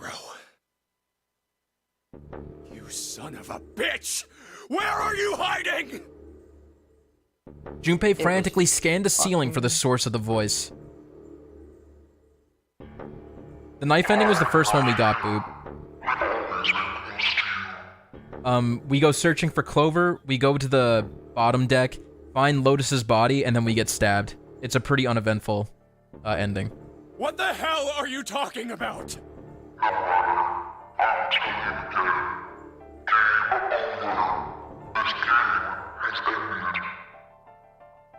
No. No, it hasn't. I'm not gonna let it end yet. I'm gonna get out of here with Kane. Why? Because you chose the wrong path. The wrong path? That is correct. Your path is inevitable, however. Admit defeat. Where there is shadow, there is light. Where there is the absence of light, there is no shadow. So it goes. What are you talking about? That would be funny, Noraball. And no problem, Boob. I told you! I am not gonna lose! No, you misunderstand. You have lost. I have lost. What? Junpei didn't have time to ponder what that meant before he heard the door slam shut behind him. He spun around. There was no one there. Was it 0? Connie, wait here. I'll be right back, I promise. She managed a single nod. Junpei laid her back down gently and leapt for the door. He yanked it open and shot outside. No one. The hall was empty. There was nothing moving anywhere. Where are you? It doesn't matter. I need to get Kane out first. He didn't want to leave Connie alone any longer than he had to, so Junpei turned around and headed back to the chapel.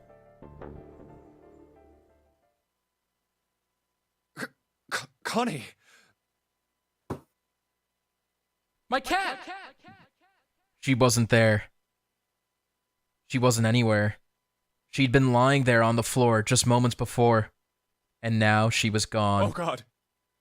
No. No. Where is she? Connie. Connie! Connie! Connie! His cries split the heavens themselves. He screamed until his voice gave out. Then he screamed some more. But there was nothing. No answer. His voice faded away, and all that remained was cold, unfeeling silence. That was when he noticed it. Huh? A strange smell, one he'd smelled before. Wait. This is...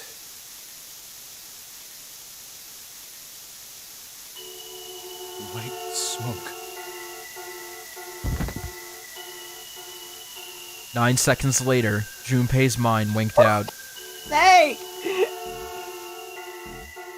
I've made the specific gas that knocks you out in 9 seconds. Oh my god. What the fuck? It's a bit contrived, but hey, it's still pretty cool. That's the ending, Nadgey! What kind of fucking... What? That's not the true ending, fuck off. No. No, it's not the true ending. We're gonna get the true ending next stream. Hopefully. I think we could do it in 3 hours. I don't think it's that long, but I could be wrong. But yes, this was... Can you guess the name of this ending? Without looking at chat? The gas ending? I don't fucking know. The incinerator? That's a good guess. The incinerator? It's the safe ending. Oh. Because there's a combo safe. But a lot of people look up the paths before they play the game, and they see like, oh, this is the safe ending. I guess it means everybody lives. And then they play it and they're like, that wasn't safe. That wasn't safe. It's pretty funny. Are we getting the last bad ending too? We could, or I could just play a video of it. I think it's worth seeing, but would it take long to get? I think I have to redo some of the rooms to do it. Surely next stream. Well, next stream we need all the time we can to get the true ending. So unless you're willing to go a little bit longer. Sorry? I can't hear you. We gotta get 9 parts. We're not gonna get 9. It's gonna be 2 more at most, but I think it's gonna be 1 more. Yeah, I want to show Nadgey the last bad ending. I really do. You want to do it right now? Do you have time? No, let's not do it. It's gonna ruin things. I'll do it because it's set up for the true ending. If I go back and get the other ending, then I'll have to redo the setup for the true ending again. So we'll do it later. Or I could just show you a YouTube video, Nadgey. How's that sound? Are you cool with that? Am I meant to be watching this? No, it's just spoilers. There's no spoilers. Okay, maybe a little bit. You're not gonna know what any of it means, though. Okay. Yeah, just YouTube it? Okay. Yeah, so the doors there, they flash the combo you need, which is 4, 7, 1. And we did that already. That was the coffin, if you remember correctly. Mm-hmm. Wow. So now we have the safe ending. And if you remember at the end of the coffin ending, it ended at a cliffhanger.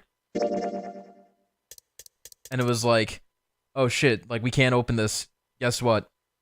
We have the code now. Cool. So yeah, we can, this is the true ending path right here, and we're gonna do it next stream. But first, I want to show you the other bad ending on YouTube, if that's cool. Yeah. Let me see if I could find it with the voice acting. This looks good. Right, let's go. Okay, so mind you, this ending is, if you do, you know how we went to the coffin ending? Mm-hmm. So we went through door 1, and then we, like, talked to Clover, and she was like, my brother's alive, right? Do you remember that? Yeah. So, basically, if you don't give her the bookmark, or, like, figure out the Ice 9 story, then she just, like, shuts you down. She's like, I really don't want to talk about this right now, and then this happens, okay? Is the same vid? Is it this one? Yeah, it probably is. Okay. You ready, Nadgey?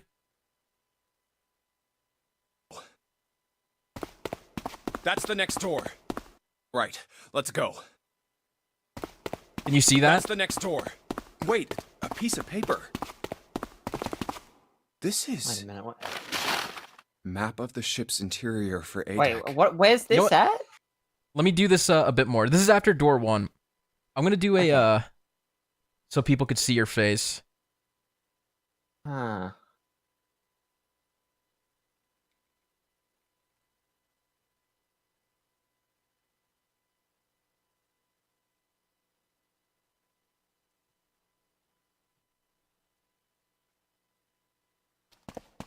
Okay, that's better. So this is after door 1, if you fail to console Clover. I see.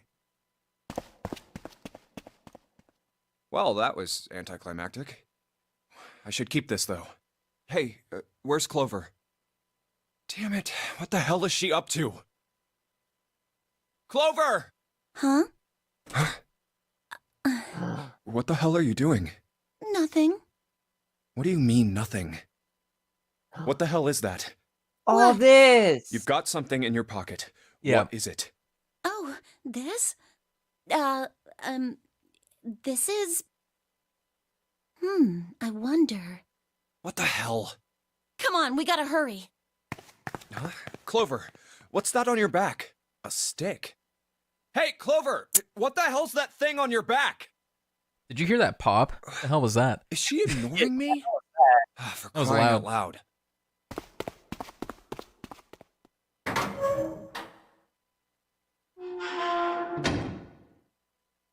The big stairs. Huh. So this is where it ends up. Just like it says on the map. Ace, did he head down? Oh, there he is. Look, the 4 others are there too. Really? Let's join them. Jumpy, Clover, You're welcome, What's Viewable up? Owl. we found Yeah, it. they didn't do novel mode, Found which what? sucks. Should I find a found different it. one? What did you find? The last door. Because the novel mode really makes we this. found door 9. What? Come on, just follow us. We'll explain on the way. Okay. Well, if that's the case. Wait for me. We should get going as well. Jumpy, we finally made it. Yeah. Yeah, It's let me see finally if they time. switch to novel mode We've reached the end. when it like kicks in. But something's bothering me. Only 3 to 5 people can go through the numbered Like door. we'll see if they switch to it. 7 of us are on our way to door 9. I bet they might have to like, That oh means wow, that we're near the best case end. scenario, there No, will be 2 of us who have we're to not stay near the behind. end. Not 2 at all. people. Is there a way? 4:30. We've only got 90 minutes left. I've got no time to wonder about it now. Hey, Junpei! June! What the hell are you two doing? Hurry it up! Let's go, Jumpy. Yeah. Hey, what about door 2? Huh? What about door 2? Door 2 is the only one we haven't gone through it, I mean. Yes, that is true. Are you guys okay with that? Not investigating it, I mean? So what? We found door 9. We don't need any of the other doors.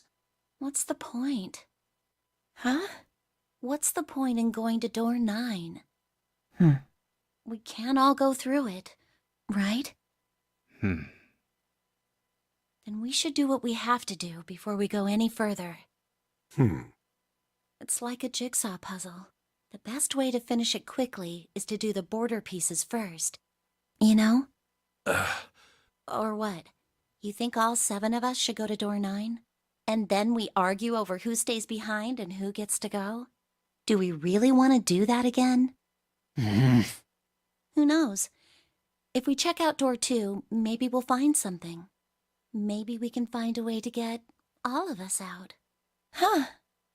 I don't know what might be in there. We may not find anything. But don't you think it'd be better to at least have a look? I mean, am I wrong? Does that sound wrong to you guys?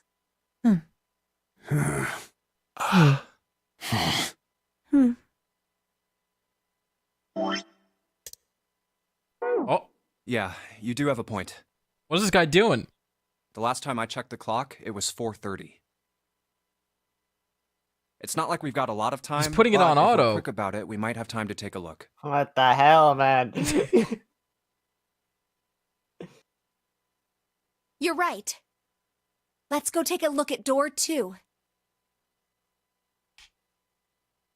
The elevator Okay, can if he take us doesn't down switch to to door novel 2. mode, I'll find a different one, and we could just skip all this. Who shall go then? Let's see. Me. I'm going. Then June, 7, and I need to go with her. Hey, why do you get to... I don't mind. We'd only waste time arguing over it. Jumpy, I'm okay too. See? Can we just go now? Fine. All right, let's get going. I'll see you later. Okay, be careful.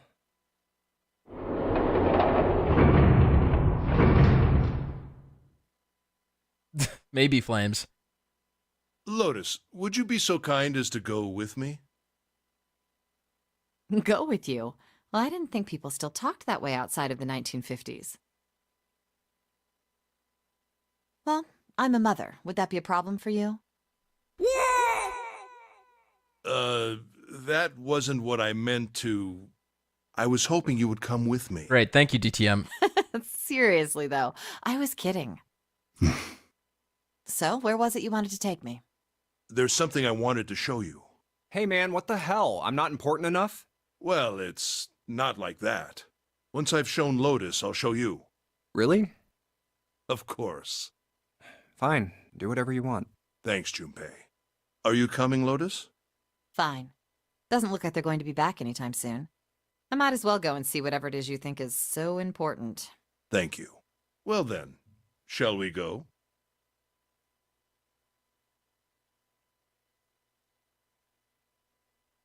They're so Novel mode's slow. overrated anyway. What's I think keeping it gives Ace and you Lotus? much needed detail. The game seems really shallow Clover. without it. I guess you're the first one back. Uh-oh. What the fuck is going Where's on? everybody else? I'm What so happened? confused. Where are Ace and Lotus? Oh, Ace said he wanted to show Lotus something, so they went into that hallway. Oh. Then they went over there? Yeah, I think so. So where are June, Santa, and Seven? Why aren't they with you? You really want to know? Yeah. Okay, sure. Here, let me show you. Huh? Bracelets. I'm gonna wait for Nadgey.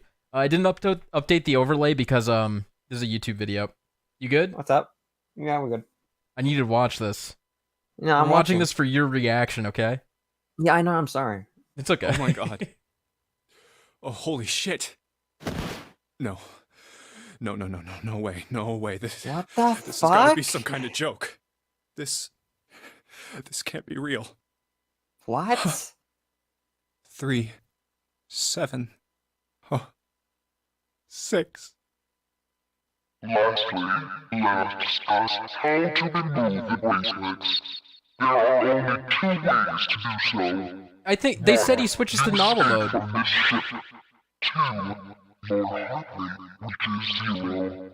In other words, once the bracelet is taken outside the confines of the ship, or the backside of the mirror's heartbeat has fallen to 0, it will shut down automatically.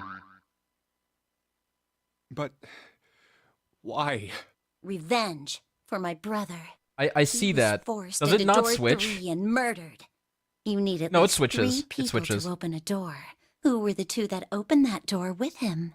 It could only have been Santa and Seven. That's why I killed them. But why? Why did you kill June? Because she tried Where's the to music? protect them. She was in my way. She had to die too. No. No. What? No. No. It couldn't be real. It Hey, just Junpei, couldn't. Dude, there's no music? Her smile was wrong, horribly wrong. Her face looked like a mask made from stretched human skin. The smile that parted her lips did not extend to her eyes. They were dead and empty. The girl in front of him was no longer the Clover he had known. Let's go. Perhaps she was not even human. Her hand reached Let's out get toward of him. here. Let's leave this ship. What the hell are you talking about? To open a numbered door, you... Yes, I know. You need at least 3 people. But as long as we have this... Once again, Clover reached into her pocket and pulled something out. It was another bracelet. Junpei could see the number on the face. 0. The 0 bracelet. You've got something in your pocket. What is it? Oh, this? This is... The scene needs music. See? You get it now? If we have the 0 bracelet, we can leave. You And then I he can switches open to... door 9. Yo, fuck this guy. Hold on. Wait, don't look. There might be spoilers here. Goddamn asshole. Fuck this guy. Give me a second, guys. I'm gonna fucking... You know what? You want to watch a dub of it? You want to see the dub? DS version? Hold on. What the fuck? Because people would voice act this game. I don't know.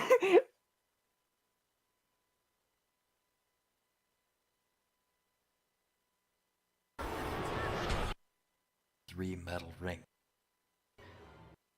Okay, this is good. did you kill June? Because she tried to protect them. Oh my god. She had to die too. No. No. Junpei shook his head, trying desperately to wake himself from what had to be a dream. It couldn't be real. It just couldn't. Hey, Junpei. He felt Clover's hand on his shoulder. Her smile was wrong. Horribly wrong. Her face looked like a mask made from stretched human skin. The smile that parted her lips did not extend to her eyes. They were dead and empty. The girl in front of him was no longer the Clover he had known. Perhaps she was not even human. Let's go. Her hand reached out toward him. Let's get out of here. Let's leave this shit. Oh my god! What the hell are you talking about? To open a numbered door. Yes, I know. You need at least Again, 3 that's people. crazy, what the fuck? But as long as we have this. Once again, Clover reached into her pocket and pulled something out. It was another bracelet. Junpei could see the number on the face. 0. 0. You've got something in your pocket. What is it? Oh, this? This is... See? You get it now? If we have the Sierra bracelet, we can leave. You and I can open door 9. Just the 2 of us. See? So let's go! Come on! Hurry up! I don't like this voice acting! She shoved out her hand again. Junpei looked up at Clover. I mean, this was before the remaster. But there was something else. Was that voice acting in the DS There was a version or holy not? light No. that surrounded her. Ah, This is a makes fan dub. A fierce sense. god and a benevolent That makes goddess sense filled now. with love. Junpei. Her voice was soft. Her eyes weren't empty anymore. They were deep. So deep, Junpei could feel himself falling into them. He felt dizzy. There was something oddly bewitching about her. His mind was beginning to crack. and This his heart editing, began dude. to melt.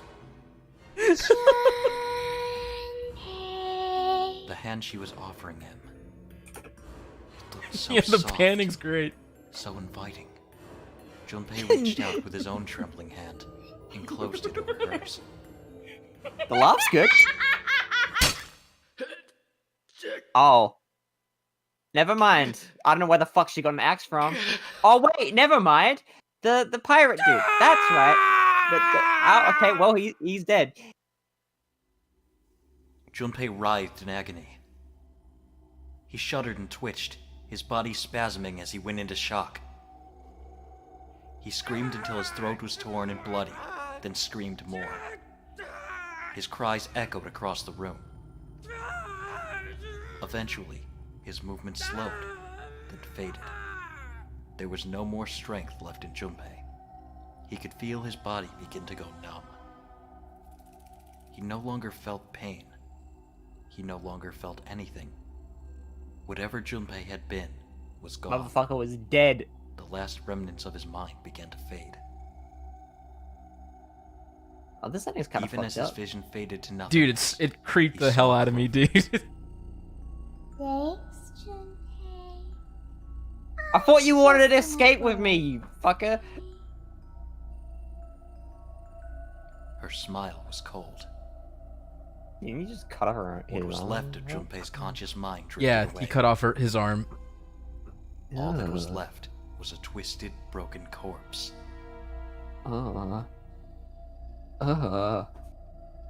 Oh. Bad end. That's funny. Axe ending. Yeah, so people love that one. Fun fact, I think this voice actor that played Junpei here actually worked on my fan dub too. If it's Paco Slime, it sounds just like him. Yep, it's him.